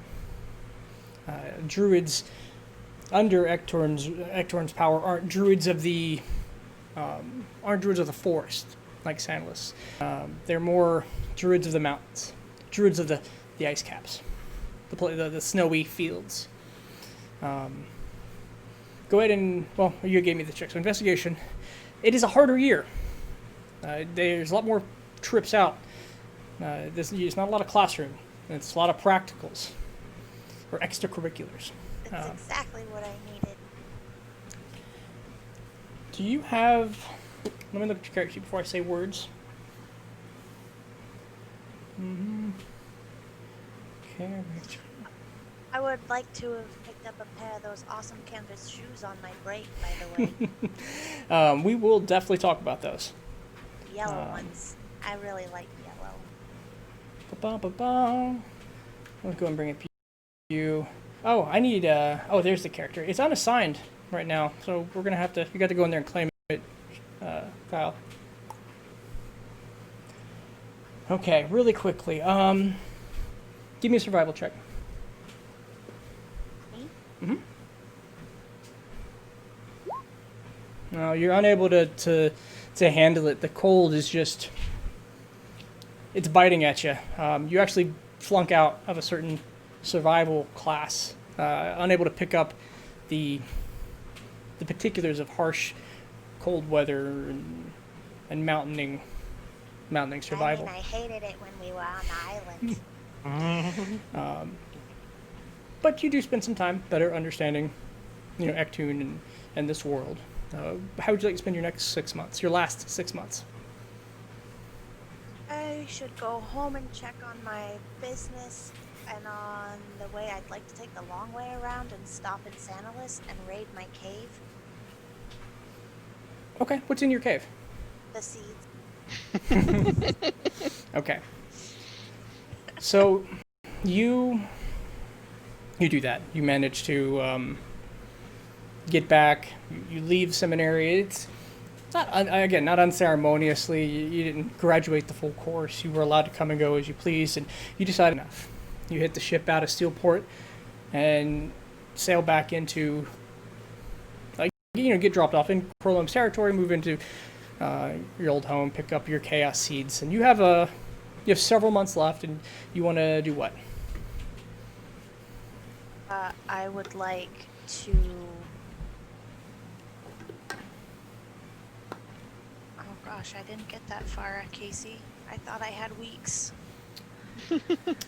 Well, you said you want to work on your business again. Did you want to dive into Santalis? Yeah. Okay. You know what? I would like to go and I would like to spend those months in Santalis. I would like to go and find the Claire analyst if I can. Okay. All right. Go ahead and give me another survival check, because you move in deep through familiar territory into unfamiliar territory. Okay. You moving into the jungle is a bit more familiar. It takes some of your time, more time than you anticipated. Days go by. You go through a few harsher rainstorms. The weather is always chaotic, is the life here. Moving through the jungle, it's thicker than you remember. The chaos seeds picked up are, they're nice, but you're wandering past chaos plants every day. I'm going to talk to them. I'm going to talk to everything. Okay. You spend time. Go ahead and give me a persuasion check. Your second check of the 6 months.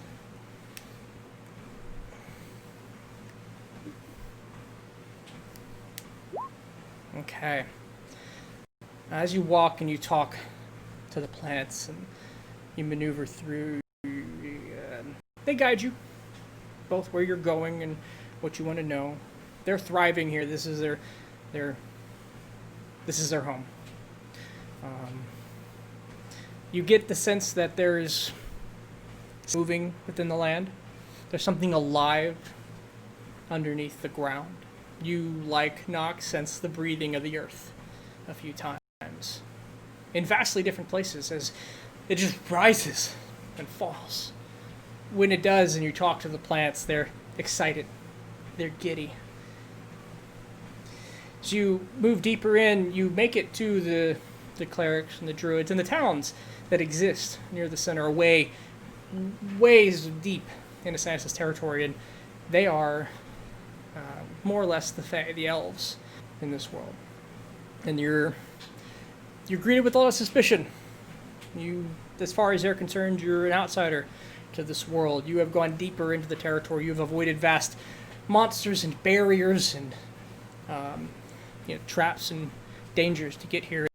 This is a city in the trees that opens up in front of you, large canopies of trees and wooden footbridges, buildings, and rising up and connected by said footbridges. Think the giant red oaks. And while suspicion, not aggression, go ahead and give me a general charisma check.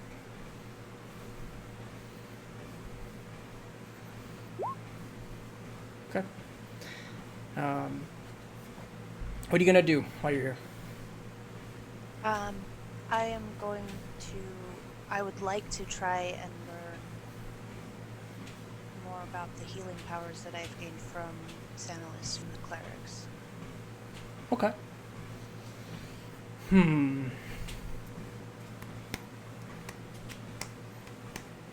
You spend a lot of time trying to break into the inner circles, trying to make friends.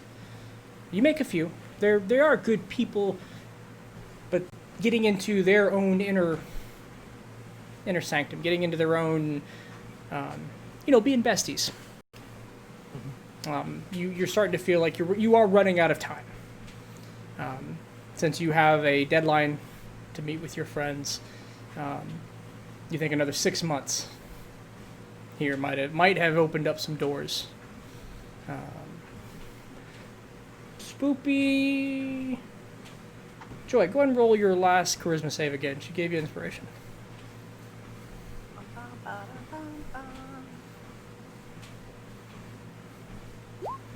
Okay.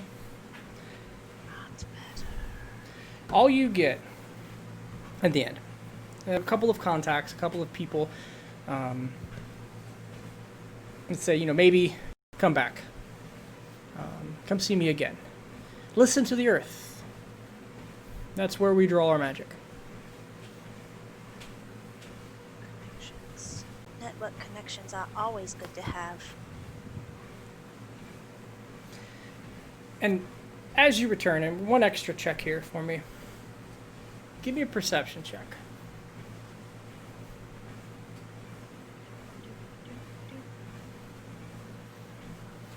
Okay.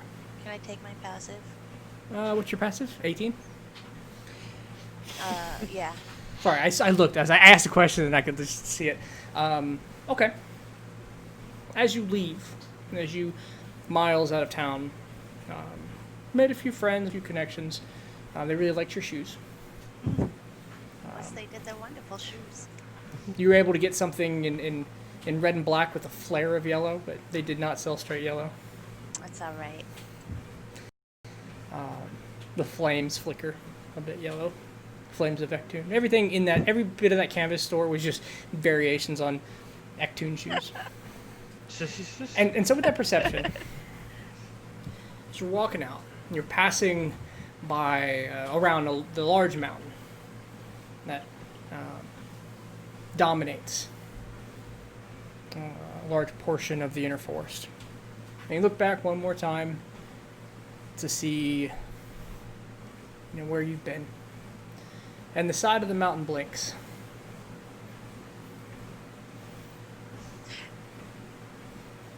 That's interesting. I wonder if Xanalis is becoming low Earth. And with that, we're going to move on to Jabo.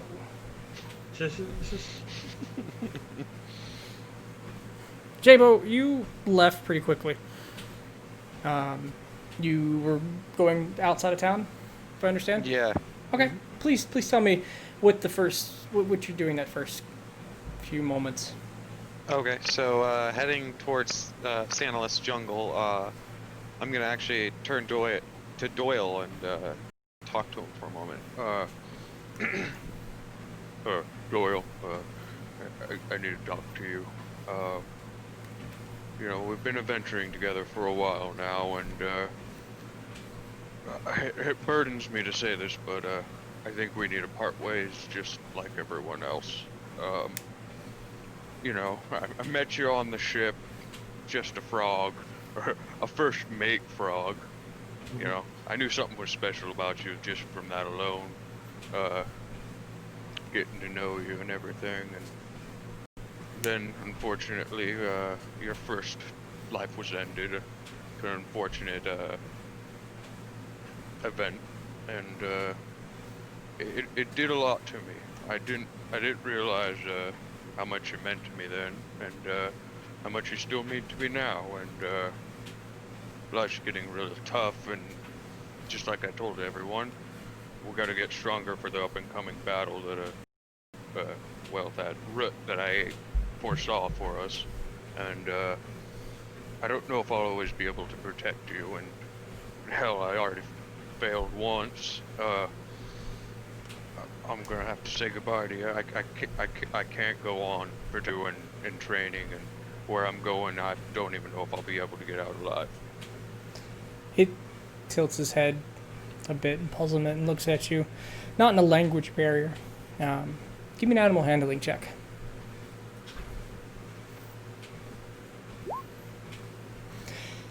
The badger, squishy, nods. Seems his shoulders seem to slump.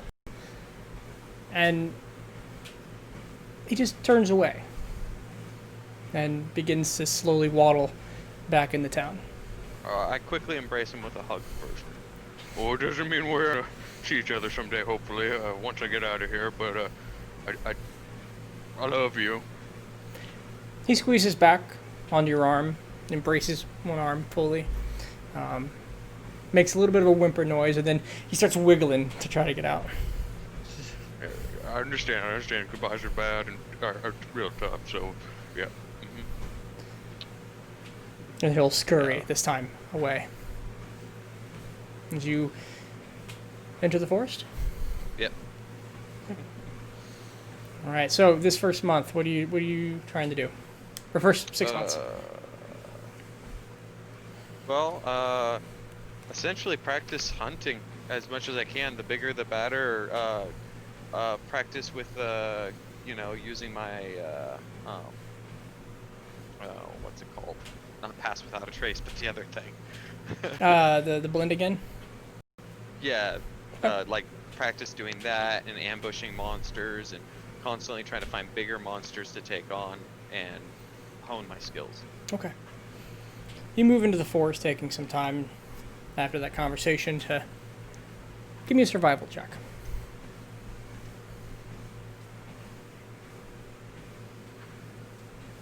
And when you're done with that, add an athletics check.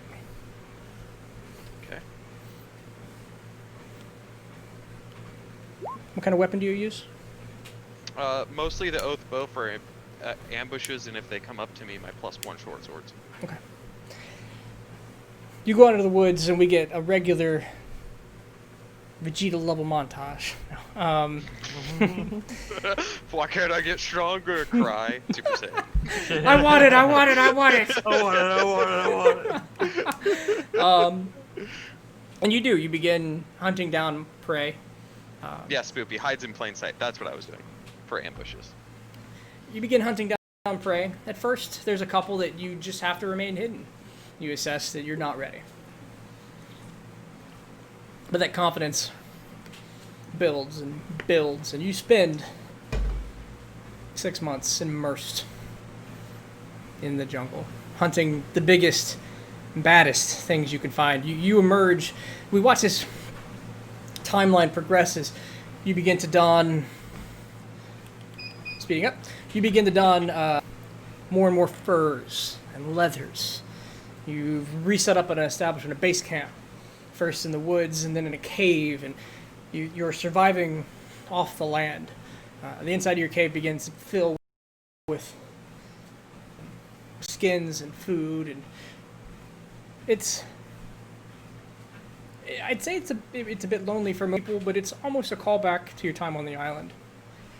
You're in your element, and as the monsters begin to get bigger, then you can return home. You end up leaving corpses out, taking what you can. It's attracting bigger and bigger monsters, and there just seems to be no end to this climb. You stop being able to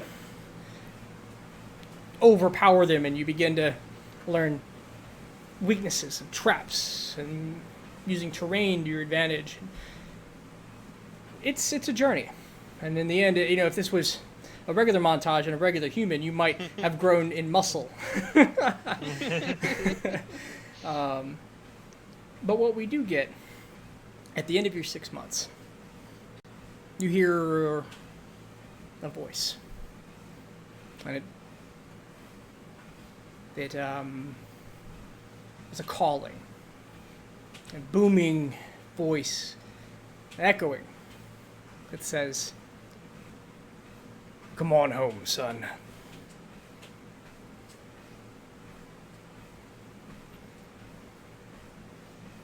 I think it's time. Do I recognize the voice? Oh, it is absolutely Amaran. Okay. Yep. Yeah. I I think it's time. and yeah, I'll start trying to get out of the jungle and prepare a way back. Okay. At this point, you dominate this territory. This is yours. If you don't want to fight, you don't fight. If you do want to fight, you do fight. You know it well.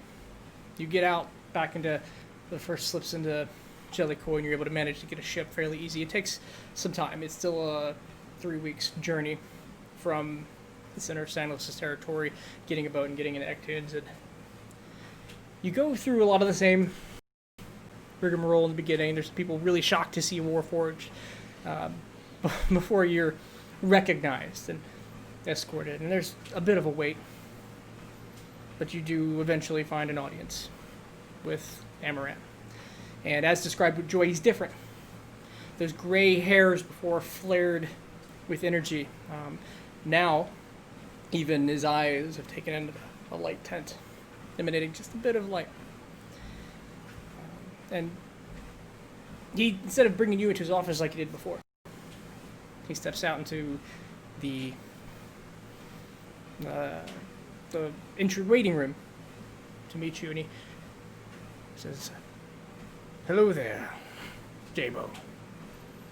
Oh wait. Hello, Sir Crown. Oh, what? Oh no, you're perfect, but I meant to do that some other way.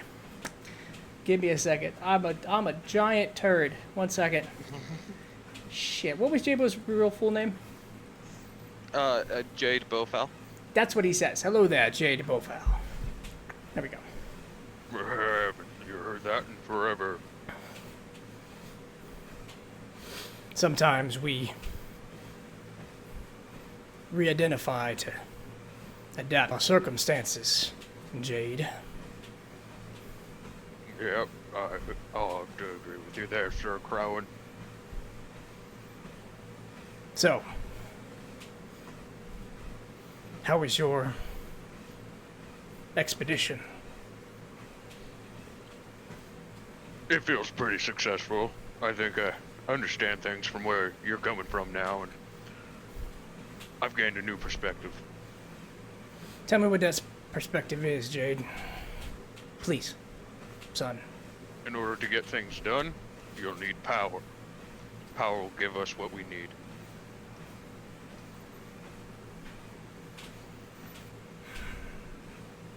It's adjacent.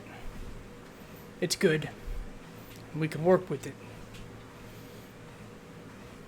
We've been watching. You've been up to some, well, you and your friends have been up to some good work. Joy is actually down the road in seminary right now, doing much that you did. Getting better, stronger, learning. I want you to focus with me on helping prevent disasters. Can you help me with that, Jade? Of course, Sir Crowan. No, it's fine. There's a ship departing out of Steelport. I'd like you to go, not to the seminary. I'd like you to go to the academy. Command school, one might say. You don't have to spend a lot of time there. I just want you to really and fully understand what we're trying to accomplish before you commit blindly to a cause, Jade. Understood. I have no problem with that. What else you want to say to him as he pauses for a long moment as he looks at you? No, not at the moment, no. Okay. Nothing else. Okay.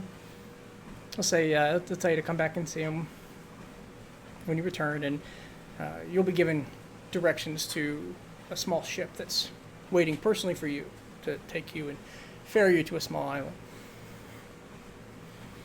This part of the trip, you were, much like Joy, escorted into an academy. It's very quickly in the very beginning, it's like boot camp. They're trying to drill into you a sense of urgency, discipline, falling in. There's a lot of yelling and screaming at you. Jay will respond to those things. If it's a direct order for something, he'll just do it, but I don't think he's really fazed by the screaming at all. Okay. Go ahead and give me a insight check then.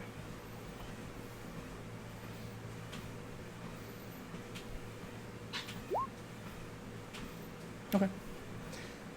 There's a lesson here, and it's on the surface as efficiency. You spend a lot of time doing drills, repeating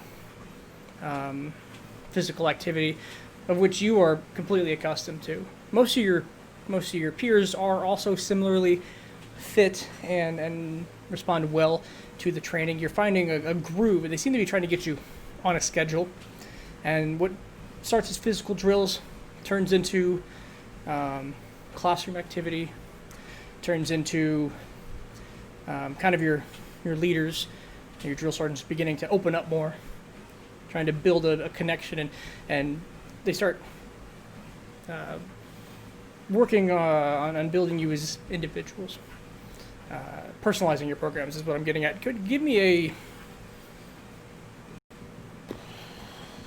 a wisdom check, just a flat wisdom, please.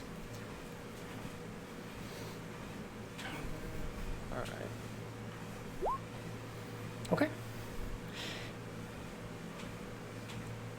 After the weeks of physical training, which still persists, right? Every morning is still a physical regimen. They're still keeping you on a routine, but the evenings, the afternoons become this classroom and mentorship environment, and they take your style, this monster slayer that you've become, and they begin to give you increasingly difficult challenges. They start off way too small. We're talking orcs, and then hill giants, and it grows, and before long you're tumbling around in a fight against something that has 3 heads of, lion, like a jackal, a snake, the whole chimera thing, and they're trying to find your limits and push the boundaries, and afterwards they're talking to you about what you've learned and how you can improve and where to find that source of power. When one particular fight, they found that increasing the sizes is getting tougher. They start increasing the quantity. And you might find your back against the wall for a tough moment. And you feel kind of that divine connection that you reach into occasionally as a ranger. It widens for a bit, like it reaching out to you. You could reach out and grab it if you'd like. What do you mean by that? Like, I guess I didn't quite... Sorry. Yeah, my descriptions. A power is reaching out to you. Mm-hmm. It feels familiar, but it is asking you to reach back. Yeah, I mean, of course I'll reach back, but I just didn't know what you meant by, like, reach back. Like, absolutely. Physically or like deep within. Right, deep within, where that divine power comes from. Yeah, I'll pull from it, yeah. And as you grab it, again, it's familiar. From your, a lot of your power does emanate from this territory anyway, but it's like a floodgate opens up. A more martial energy floods through. Your strikes begin to hit harder. They're draining you. They're pulling from some essence inside, something that you're more aware of now than you were before, and you begin to strike harder. Flashes of radiant energy collide from your strikes. You may add, it's a mixture, but it's essentially Eldritch Smite minus the prone knockdown portion. It's a smite, but it's a d6 instead of a 2d6, or it's a d8 instead of a 2d8. So we'll call it minor smite, however you want to do it. Okay.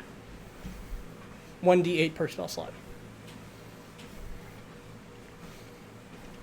And it's at that when you just get a couple of handshakes, and it seems that was the entire point of the exercise, and pushing you to a brink and trying to draw out that one moment.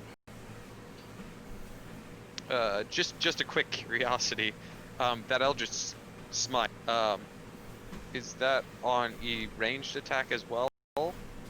No. Melee attack. Okay. All right. Just making sure. Yeah. That might be the one step too far. That's why I was clarifying. Yeah. And as you go to leave, how's Jabo feeling? Can you describe? Because he's been kind of. Yeah. At this moment, he's definitely much more enriched with. I think he's become obsessed with power. Might be the best way of putting it. Okay. Still more rigorous, or like silent, but constantly trying to consume more. Okay. Be more of an asset. And as you leave, one of the junior officers will stop and go to talk to you. Hey Jabo, how you doing? Oh, wait, sorry. Who talked to him? Just an officer as you're Oh. leaving. They're escorting you out, and he just stops as you're walking in and says, hey Jabo, how you doing, pal? You all right? Yeah, I'm fine. Just the typical training, and you? Yeah, I'm good. I there's just he ain't said much to anybody. Yeah, can't say I have much to say. And I slap his shoulder. And, Get out there, get to work. What would Jabo like to... Well, let's not do that. Let's... I'm sweating. This is... Where's this? Fan, point up at me, open the door.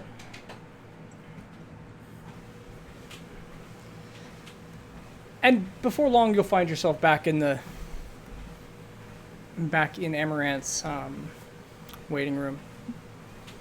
And a bit of time goes by before he comes out again and shoos away the one more time and looks at you and says, well, that was quicker than I imagined it would be, Jade. Yeah, well, we don't have time to waste. Let's do it. What's the next task for me? Well, Jade, there's a couple things I'd like to do. I'd like to give you actual command experience in the field. My son doesn't need soldiers. He needs leaders. We've pushed you to your limits. We've done a bit of poking and prodding at you, but I need you to handle the human element. Think you can handle the human element, Jabo, or Jade? If it's what needs to be done, I'll do it, yeah. Oh, Jade, I don't need a yes man. If you think you're better suited for another task, talk to me. I don't need machines out there. I need people. Thinking, feeling people. How long do I have to decide? I give you a few nights. We've got a couple of expeditions going out. I've got options. Don't feel pressured, but if you're not in the right state of mind to... He looks at you. Piercing eyes, but the energy flaring up in his temples. The energy flaring up in the hair. Come talk to me tomorrow, Jade. Yeah, I'll take the day off and think on it. What are you gonna do?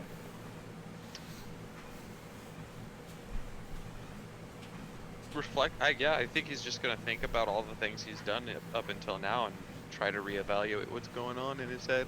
Probably come to a conclusion in the morning if you want to fast forward to that part. Yeah, sure. No, absolutely. We can go back as you make your way back. It's weird to because it's like he's right there and it's just it's time do we thing. just as you get back, he actually brings you into another chamber, a meeting room. He's got some maps laid out.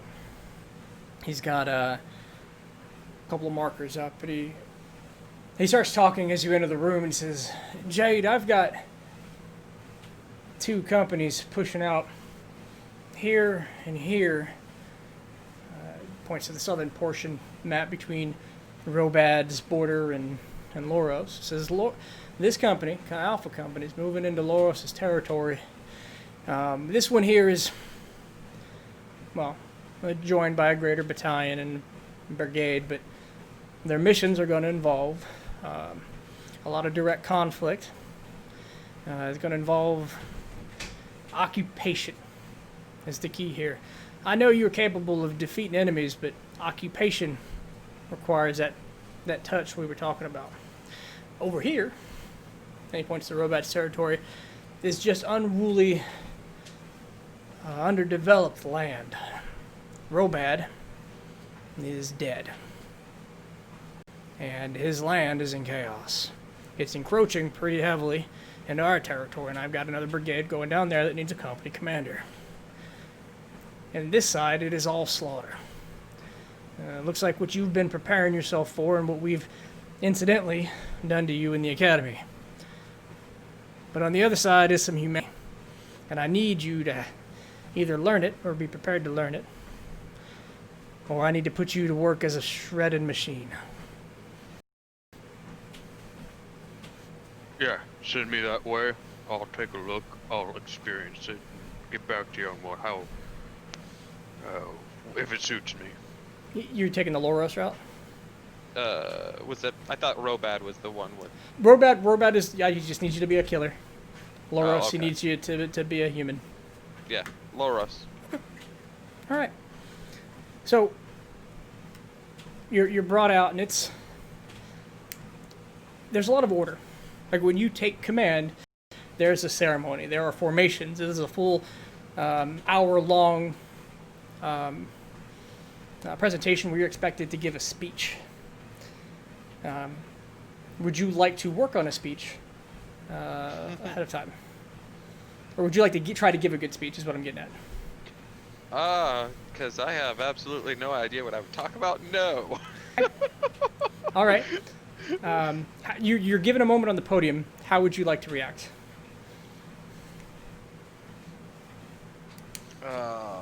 Probably much like authoritative in the sense of maybe on the point of inspiring to keep how do I say this? The envisionment I have for him is like a war leader type inspiring, but I don't know if that's what's required for this. Hey, whatever Jabo thinks it is. Give me an intimidation check for your first roll for the 6-month campaign.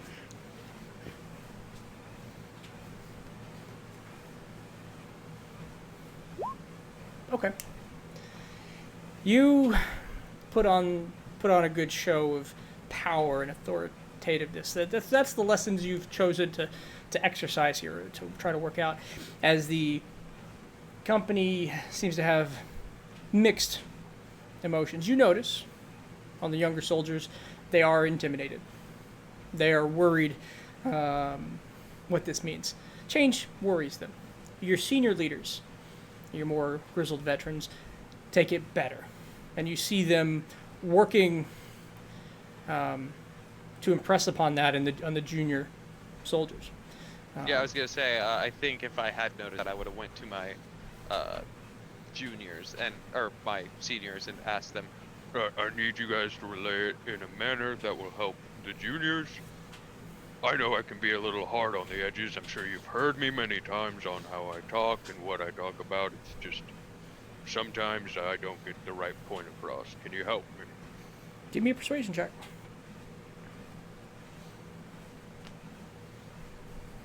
Every time I want to perceive. Okay. You get a lot of nods, and they're just, hey, we got you, sir. No problem. Don't worry about it. We're here for you. Whatever hoorah moment right there. Like, obviously, you wouldn't say hoorah, but whatever the... Give me a D100. And then tell me what it is you say. Oh, jeez. Okay. So what is it you Yes. say? Oh, just get some, I guess.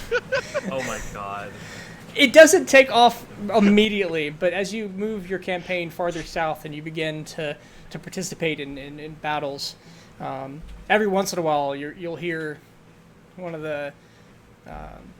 your sergeants say, "Get some," and it starts to take off a little bit. Doesn't get a lot of ground, but when they're motivated at the end of something spectacular, you'll get more of it, and it ends up becoming Like when they fall into formation, they call them to attention. They'll say, "Company, attention," and then the whole company says, "Get some." After the first, and it's just the echo every time they're called to. They're just, "Get some." I love this. And it builds a little bit of false bravado. It begins to give them motivation when there is none. And you find very quickly that false motivation is great for morale. It builds into real motivation. It builds into getting through some really hard times, because what you begin to experience really quickly It's almost like a fake it till you make it thing with morals. Yeah, I mean, it's doing the hard times together, and you've noticed it's doing that. But the campaign drags on, and you take losses. You seem to take less than the enemy, especially when you get into battle. They're not used to their commanders being a frontline fighter, but you clearly outclass most people on the battlefield. And your attention has been called a few times to some one-on-one fights, to some other spectacular people on the other side. So I'm going to need an athletics check from you as you stride into war. Might be the one I fail, because I've been having pretty good rolls. Oh, no, never mind. No, it's... That There- was unfair. There is absolutely this moment where the shining light it just kind of from the sky hits the battlefield, and you're like, I know that spell. And you charge straight in. There's 2 druids fighting back to back, and as your troops are trying to push in on the flank, they disrupted the flow. You jump in, one transforms into a large grizzly, and the other backs up, tries to get some distance, and just trying to move the moonbeam around as you duck and dodge. And before your soldiers have a chance to close back in, you fell through the bear. Now, the shock on the druid's face turns to terror and rage that then settles into a head that's completely lopped off. As the head of your looks to be either enemy commander or enemy combatant falls to the ground. The whole shift of the battle seems to turn in that direction. The flank that was unable to penetrate through moves over. You seem to have found the perfect moment to sway a battle. You take so much territory in this campaign that if you look at the map, there's a green swath where Loros is pushed in. It's been pushed all the way back to the bottom of the mountains. Where the mountains end is where her territory begins again, and you've claimed it. And it's only the last series of battles when you begin to see not the shining druids and priests, but something a little more twisted. Something more sinister begins to enter. There's occasionally soldiers with seems to be demonic mutations. And the fights push on until you just aren't going to be enough on your own, and the best your push can do is hold that ground as you're recalled back at the end of your 6-month campaign back to the capital. And what would you like to do? Report back to Crowan. And he'll early on, as you get up there, he'll ask you kind of what you saw, and not particularly about the last thing at the end, but just tell my son. Well, how'd you do? Well, a rough start at first, Sir Crowan, but I had some great rounds in combat, as well as understanding leadership and what it takes and responsibilities and taking care of your subordinates. I've at first scared the youngins, but knowing the seniors were able to point me in the right direction of softening my edges again. It's been a long time since I've came around to being a cheerful or happy person. Not sure that guy's still here, but I at least know how to speak to people in a manner that may not scare them, and watching what it takes to lead them and show them and point them in the right directions and get them to do the best that they can. He's gonna pause. He's gonna think. I got two things for you, Jade. First is, I saw that in you in the jungle. I could see it. The energy that's flaring up is more pronounced now. It seems to be growing or evolving. And when I got here, I confirmed it. And your training in the academy, I wanted to push it. You have something, and I wanted you to reach for it. But Thank you, Sir Crowan. no, it might have been the wrong thing. And I saw that when you came back, and I'm sorry. And that's the first thing I want to say to you, son, is I saw a monster and I wanted to make it a better, bigger monster. Second thing, Can I- go ahead. Oh, sorry. Can I do an insight to see how sincere this is? Please do. Oh, jeez. Now I fail. There it is. You're not sure how to read it. Seems sincere. And he's leaning in, he continues, he says, I thought maybe a command would do it, and while war is not the best way to bring out the humanity in people, I need you to see the humanity in other people. And I don't think I'm not a miracle worker, Jade. I can't bring you back. I can't make you the bright-eyed, war-forged. You were the first time I met you. The name Warforged. Anyway, the second thing I want to say, Jabo, is I am proud of you, son. Thank you, Sir Crowan. I appreciate your kind words, and it's been a pleasure serving under you, and I hope to continue to do so until my, well, is dying breath the right word to use? Yeah, you... I appreciate the dedication, Jade. I'm going to have to put your development in your own hands for a bit, though. You can serve me. Come take a look at this map. And he walks over. And he begins to point out, starts to run his hands. Almost talking to himself at each point of the map.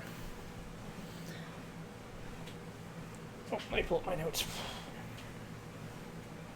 See, Jade, you and your friends are spectacular people, and there aren't many people I can rely on for big tasks.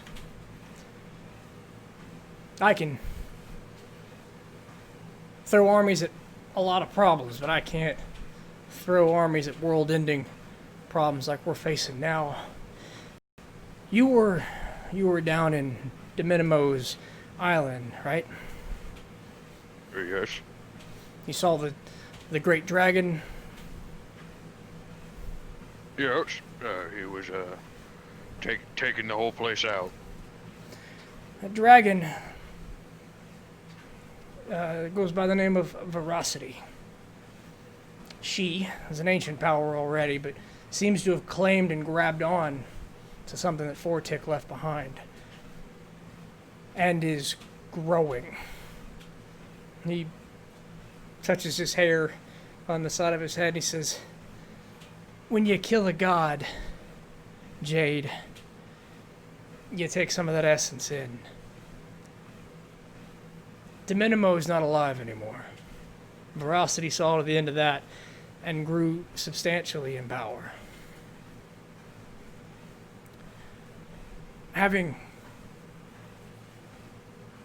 killed Robad myself, I understand the greater threat that Veracity is. Whatever he took from Fortic and whatever he's taken from Dominimo, that's not even the biggest problem on the board.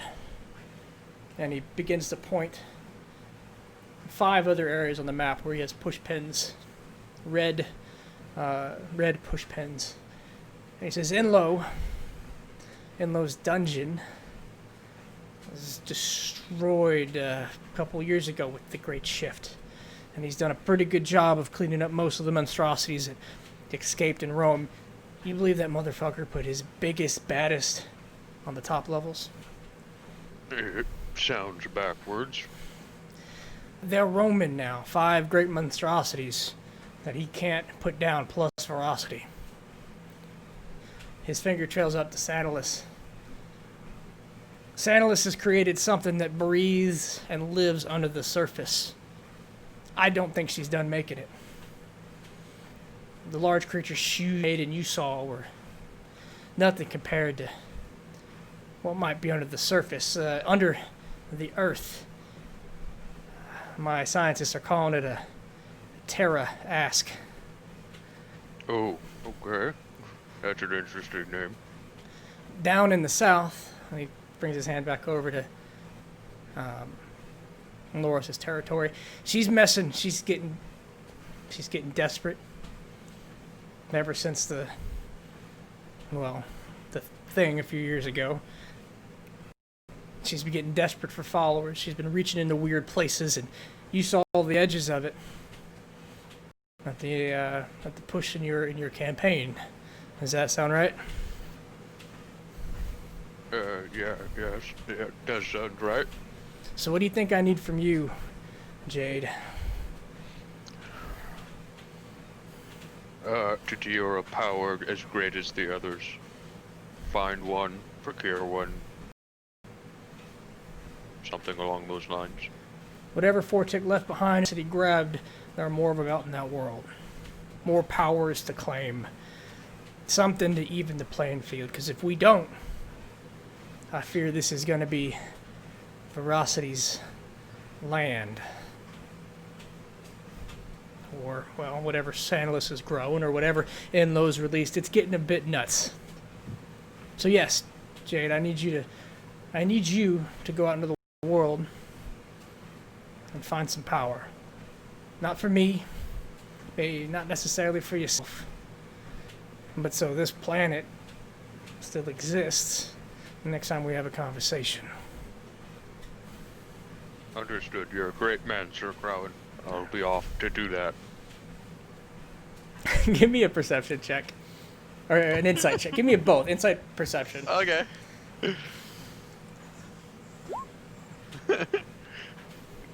Yeah, this is just Casey forgetting to say Jade. Okay.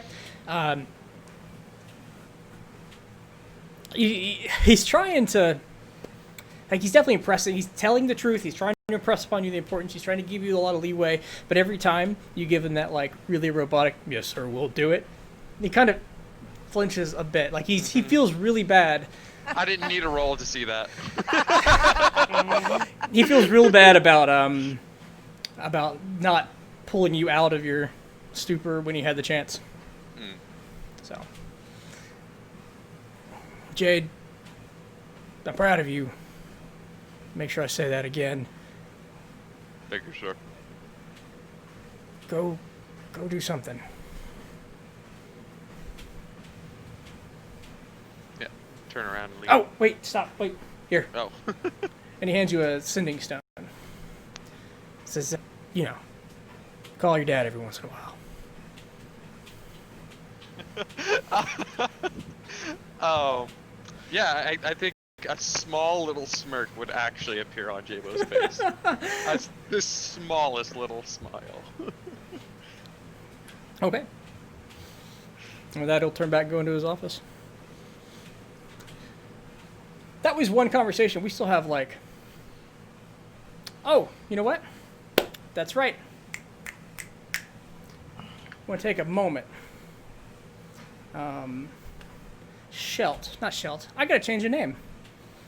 Oh no. Oh no! Text. Are you gonna put the whole thing on there? You're gonna have to tell me what to put real quick, and just one name. Give me one name.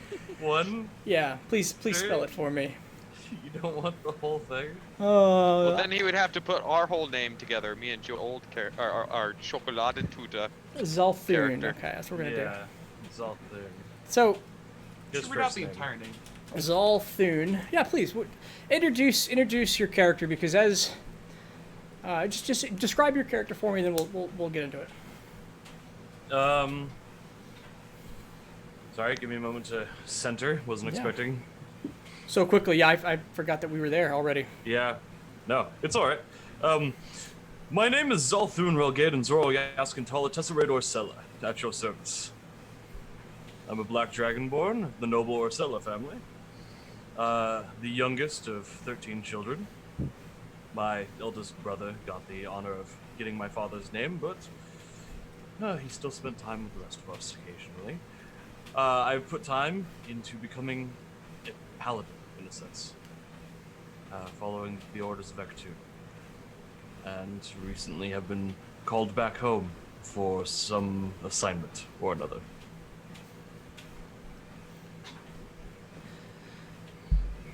So, we talked a little bit about your character's brief history. We've had, you spent some time in the seminary long before any of the current crew or delvers or deputized delvers were ever there.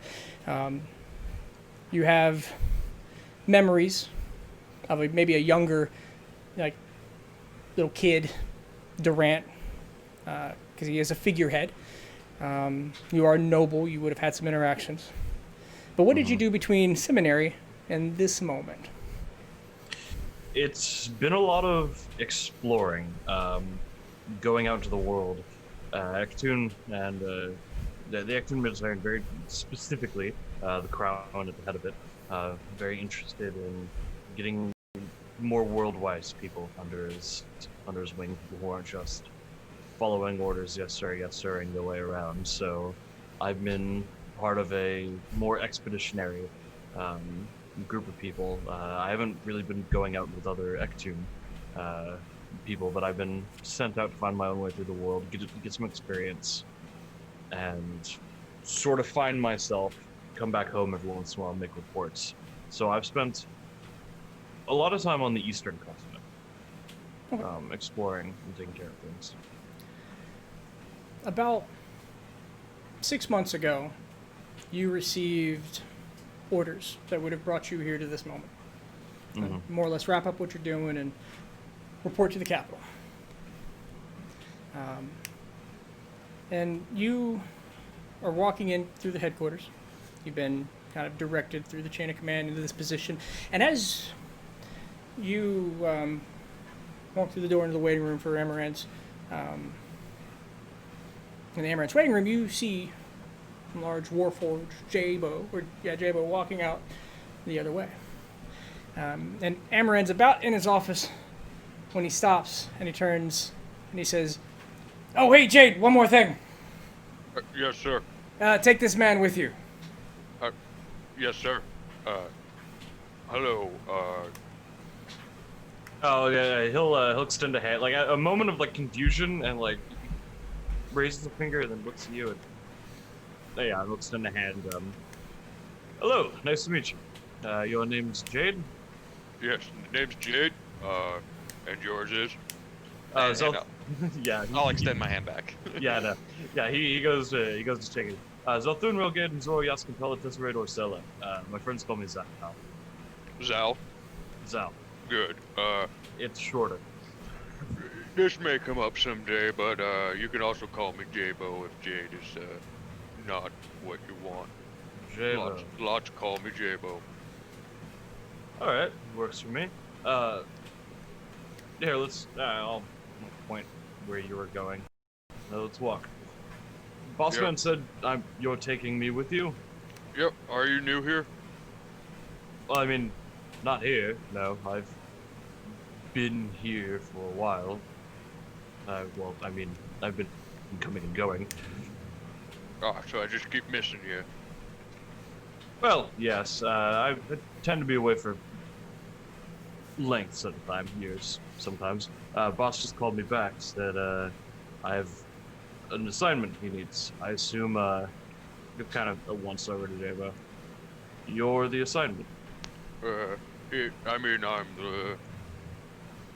was assigned to an assignment, and, so yeah, I assume you being with me is part of our adventure. We're gonna...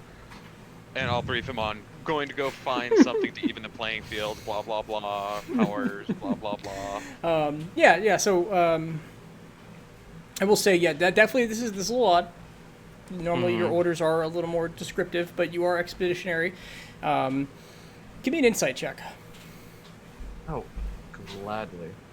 Sorry, I'm restructuring things now that I gotta look Larry in the face when I'm speaking. Yeah, no, please. I know all your stats are fantastic, so I'm sure you're great at this. I'm medium already at insight. Let's not whisper it to GM. Okay. Yeah, bad roll. Amaran, definitely the boss man, definitely the big boss man. You've dealt with a couple of direct communications with him. This feels like he just trusts you to handle it, whatever it is that you are here for. And Jabo tells you the story of give me a history check real quick, Jabo. Just quick memory. It's not a hard check, Sure. but that was a lot of information. +0 on intelligence. Let's go. Okay. Yeah, no, that's fine. He outlines that there's a big threat in Santalis. There's several big threats roaming the eastern... Actually, it's almost all the fucking eastern continent. There's the Great Dragon, which you had heard plenty of, as all of Robad's territory had been cleared out. The armies essentially picked up and moved. Minimo's been conquered. You're pretty sure he's dead, and Jabo confirms it. Robad being dead, and just kind of this growing threat down in Loros. And I'll let you guys take it from there. I was going to say also while we're conversing, I'm going to give him a good look up and down.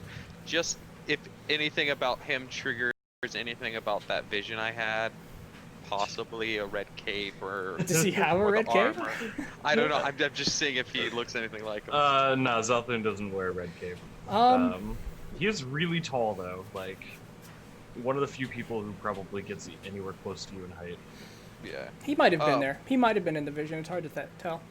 And actually, you might be taller than me. I couldn't remember exactly what I put, but I can't be taller than 6'6" because that's the max Warforged is. I think I'm actually just 6 foot flat. I think I'm on the short side. You're 6 foot flat? I think you're taller than me. I'm 6'6", so yeah. Okay, yeah.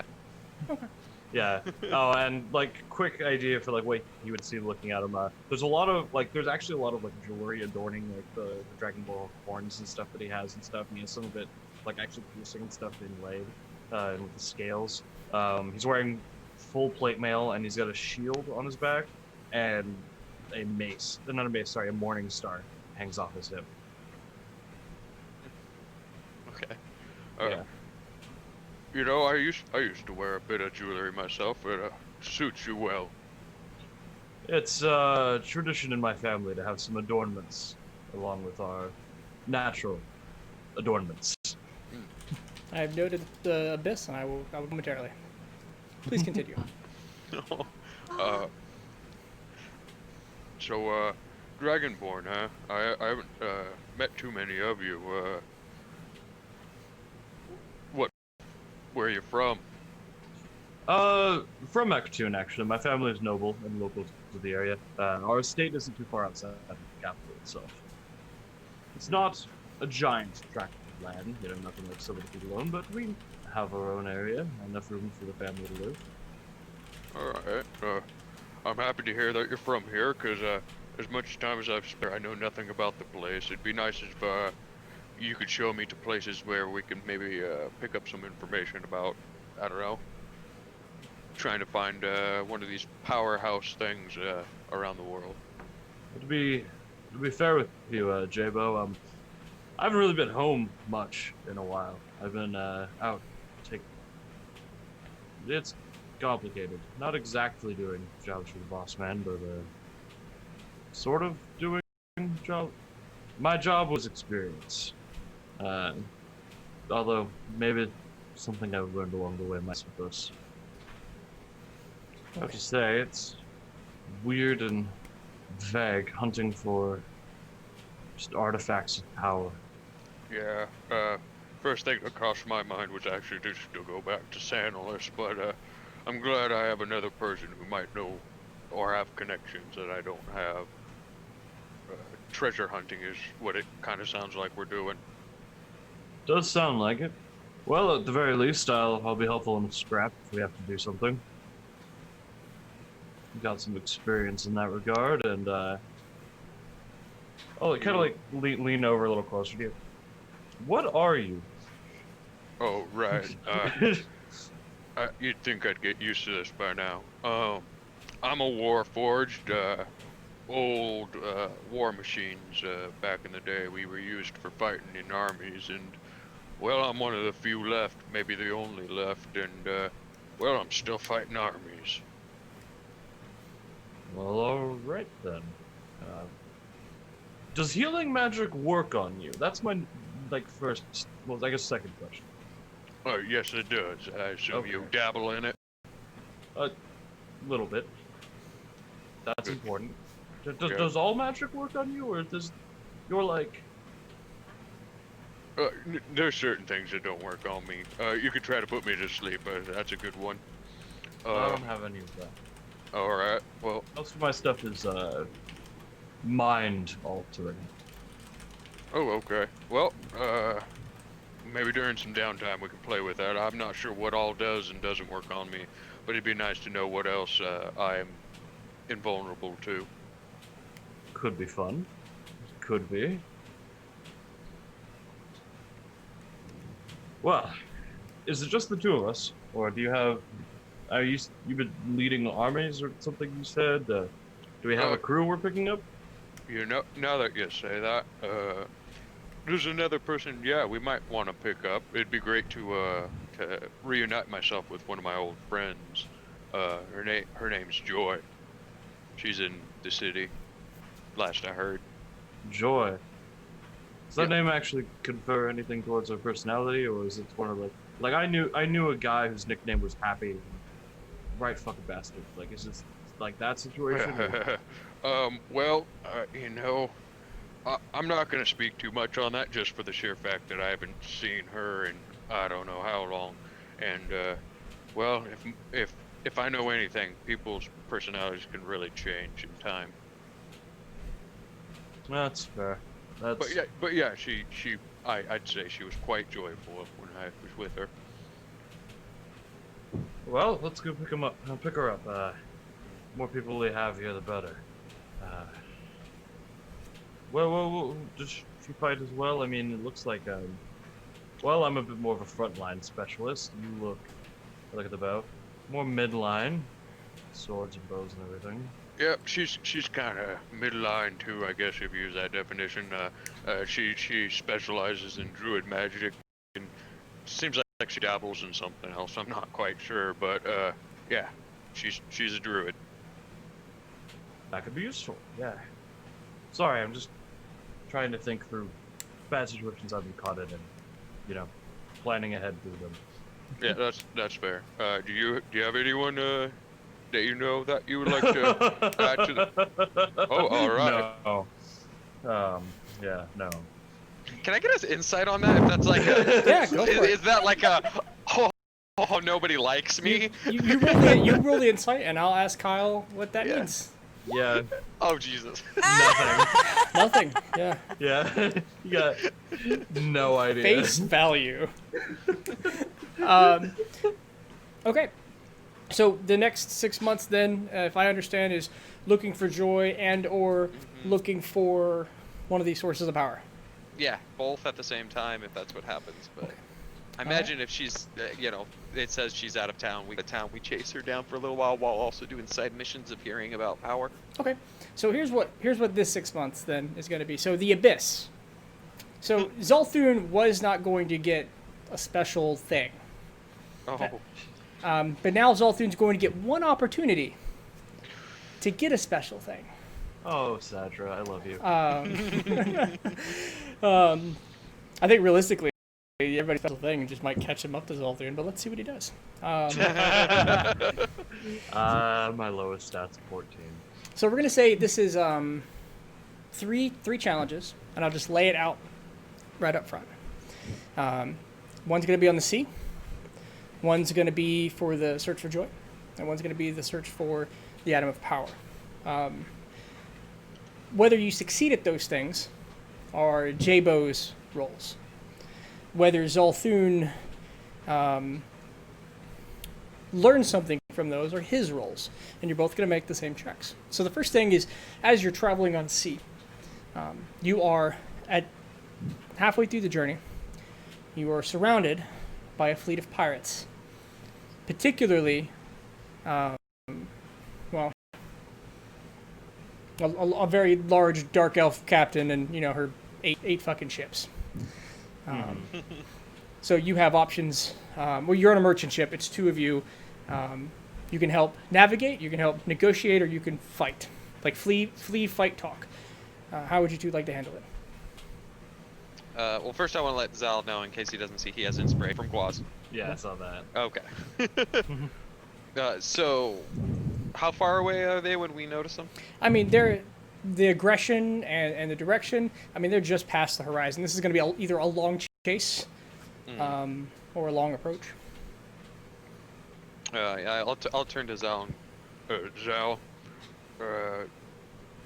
after the things I've seen, this doesn't seem like it's going to be too much of a concern. We totally take them out, but at the same point in time, if they sink our ship, that's a pain. Oh, we'll just take one of those. Well, based on your reaction, I know what type of man you are. And we start going for him, I guess, right, Zal? Yeah. So this is a fight. Okay. Yeah. All right. So for this roll, I would just like each of you to make 2 attack rolls. Let's say an attack roll at advantage to just represent the fight.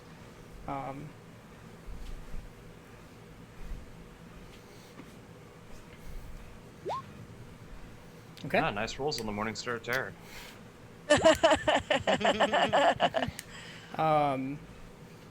All right. So let me see just the damage. So I just give me a sense of.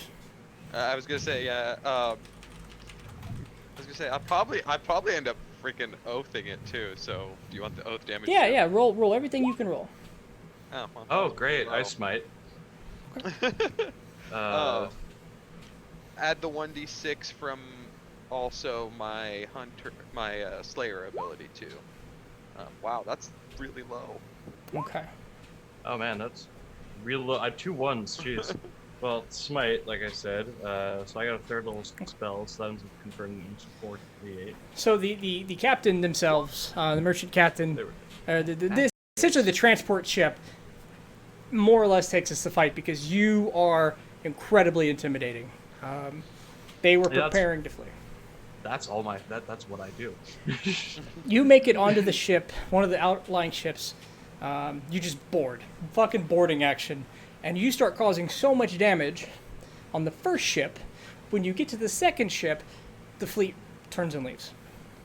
So you now are on a pirate ship, doing enough damage and chaos that they end up surrendering it to you, assuming you don't just kill every last one. And that's how you end up making your final trip to Jellicoy, is on a pirate ship that tried to rob you. Go ahead It and was slightly better than our old ship. slightly better, slightly faster. The amount of damage and magic that was being thrown around, Captain Iron turned tail. Yeah, I purposely did not put my arrows on fire for this fight because I was like, I could do that and it'll last for an hour and it's an extra 1d6. I'm like, I'm not putting the ship on fire. I mean, dude, despite, depending on the size of the ship, I could have done some weird things. So, you make it to Jellicoy, and you spend a little bit of time getting a lay of the land. Go ahead and both of you give me, we'll call it investigation checks.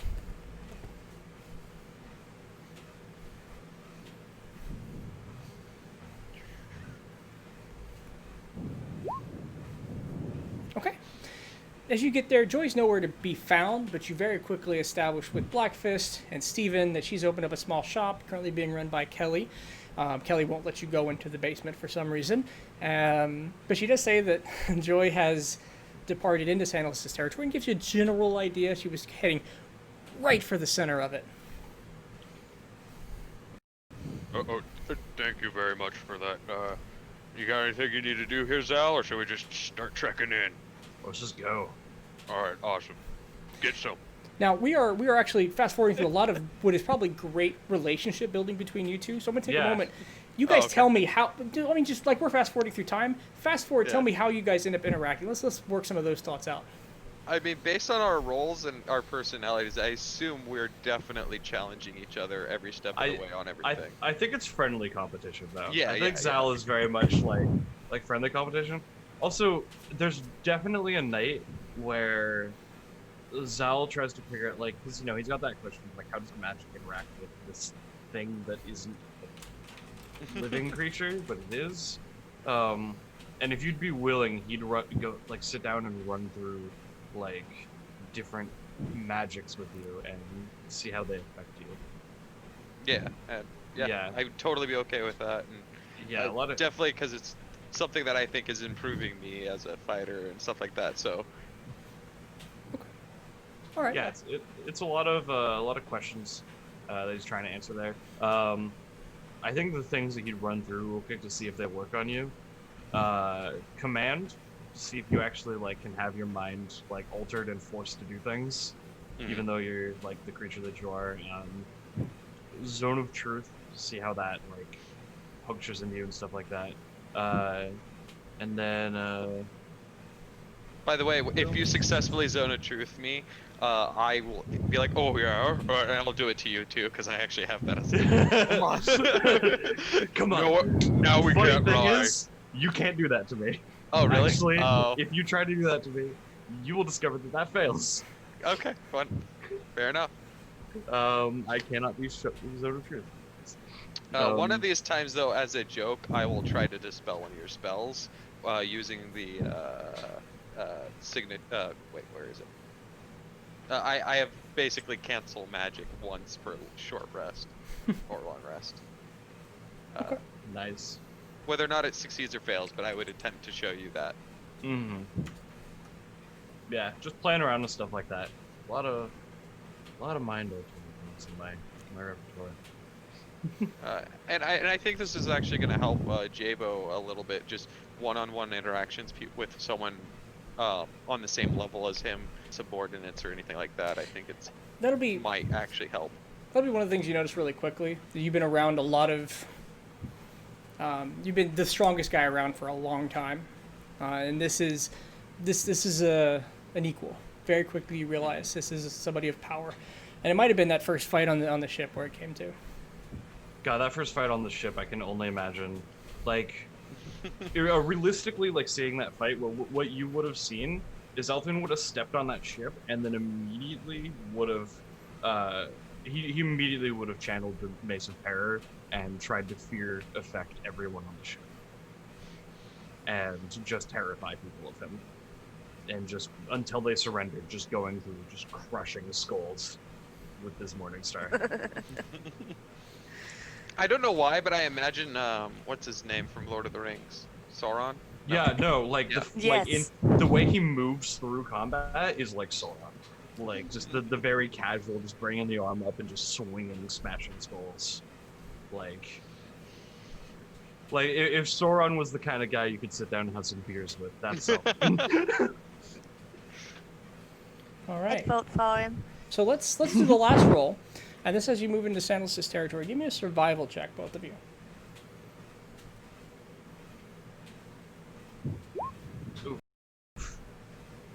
I'm gonna use that inspiration. Please Try do. it again. I'm giving my inspiration. I already have advantage on this. So Thank you, Quaz. first couple nights as you move deeper, Jabo, it's natural. It's home again. You've spent so much time here, the footpaths and the land are talking to you. It isn't, even if you've been here, it is new as things seem to shift. But it's your first night out. When Zalthun, you feel a presence brush your mind through and past your protection.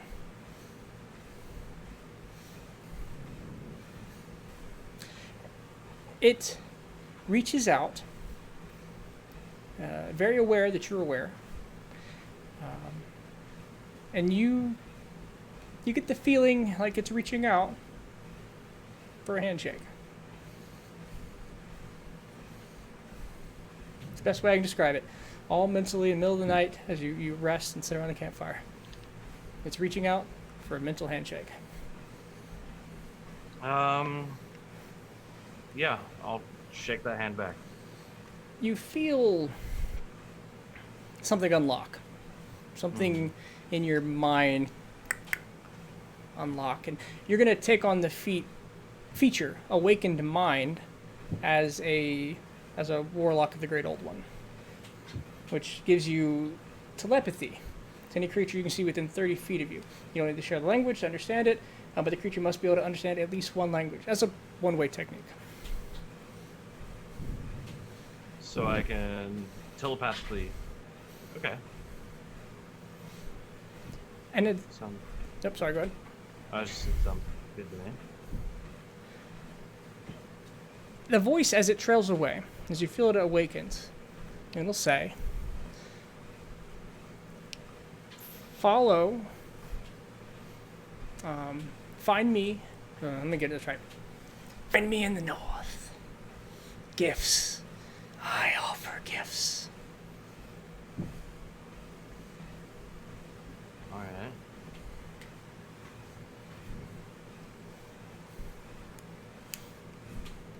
Okay.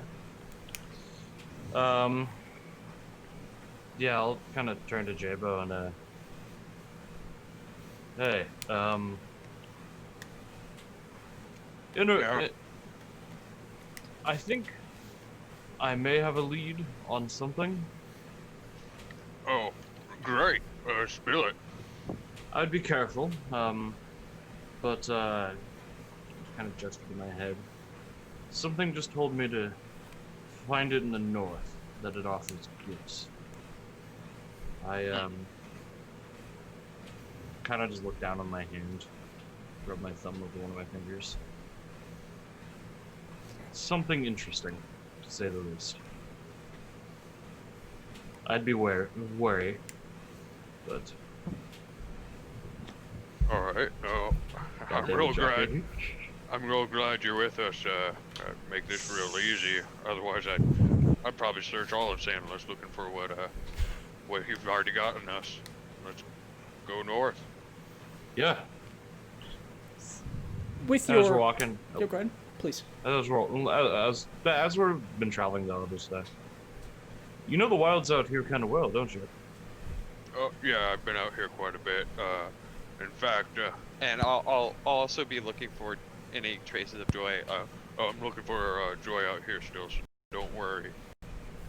Still looking for us, so not just gonna be me and you. Well, we'll see.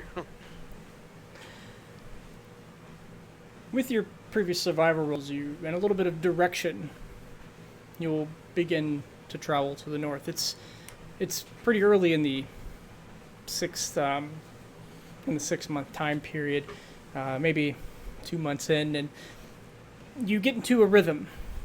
Moving through the forest on foot is taking some time. You're tracking your time out, so you have enough time to get back, and you're staying in new places every night, fighting off strange creatures. Jabo seems pretty attuned to things that are coming at you. While you can still handle them, he seems to have a sense about it. You could definitely take down the creature. He knows it. He just happens to know it's coming. And about every week, once a week at night, you'll hear that voice again reach out, grasp your mind, and keep saying north. And I assume every time I have to let it in, right? Given what I have. yeah, and that's where I'm putting some good thought into this. The handshake wasn't. Let me. No, not anymore. Oh, that's disturbing. It is definitely pushing past the very specific protection that you definitely have, as a kind of a sense of the power of the thing reaching through. For example, an Illithid could not do what this thing is doing. Yeah. But you think it has I've to? never encountered an Illithid. You think it has to do with whatever handshake, whatever that moment was. Yeah. But you get to about another month and a half in when a certain druid bard human named Joy will probably stumble on you, because that is a great moment. And that's, ladies and gentlemen, where we're going to leave this episode, because it is like 11:32, and we're not going to give this room to breathe, because there's so much to unroll here. Wait, what time is it? Definitely 11:30 at night. Okay. Just making sure. And there she is. All right. Yeah, I invited a vampire into your house. The house being my brain. All right. Ladies and gentlemen, thank you so much for hanging out tonight. This was episode 33. We're going to be live on Tuesday, where we'll kick off with Kia's story. First off, get her caught up to the storyline. Have Joy, the Zalthun, Jabo meet, and we'll try to see if that gets everybody back together. And we're going to see how they catch up after 2 years of various activities. Thank you for the players for hanging in through everybody else's individual stories. I thought you were gonna throw me at them with the pirates. I was like, Casey? I mean, there's a chance, but it didn't happen. There was a chance. There was a chance. Didn't think about it. Missed opportunity. All right. So with that, anybody streaming? Joy looks like she's about to, or Jamie looks like she's about to bust. Okay. With that, ladies and gentlemen, thank you for watching. We will be back. I'm gonna hit the Bad Daddy button, and I'll see you on Sunday for Damned Delvers number 4. It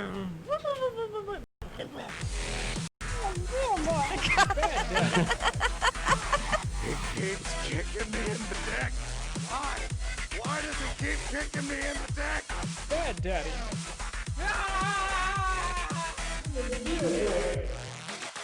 Not your son. Bad Daddy.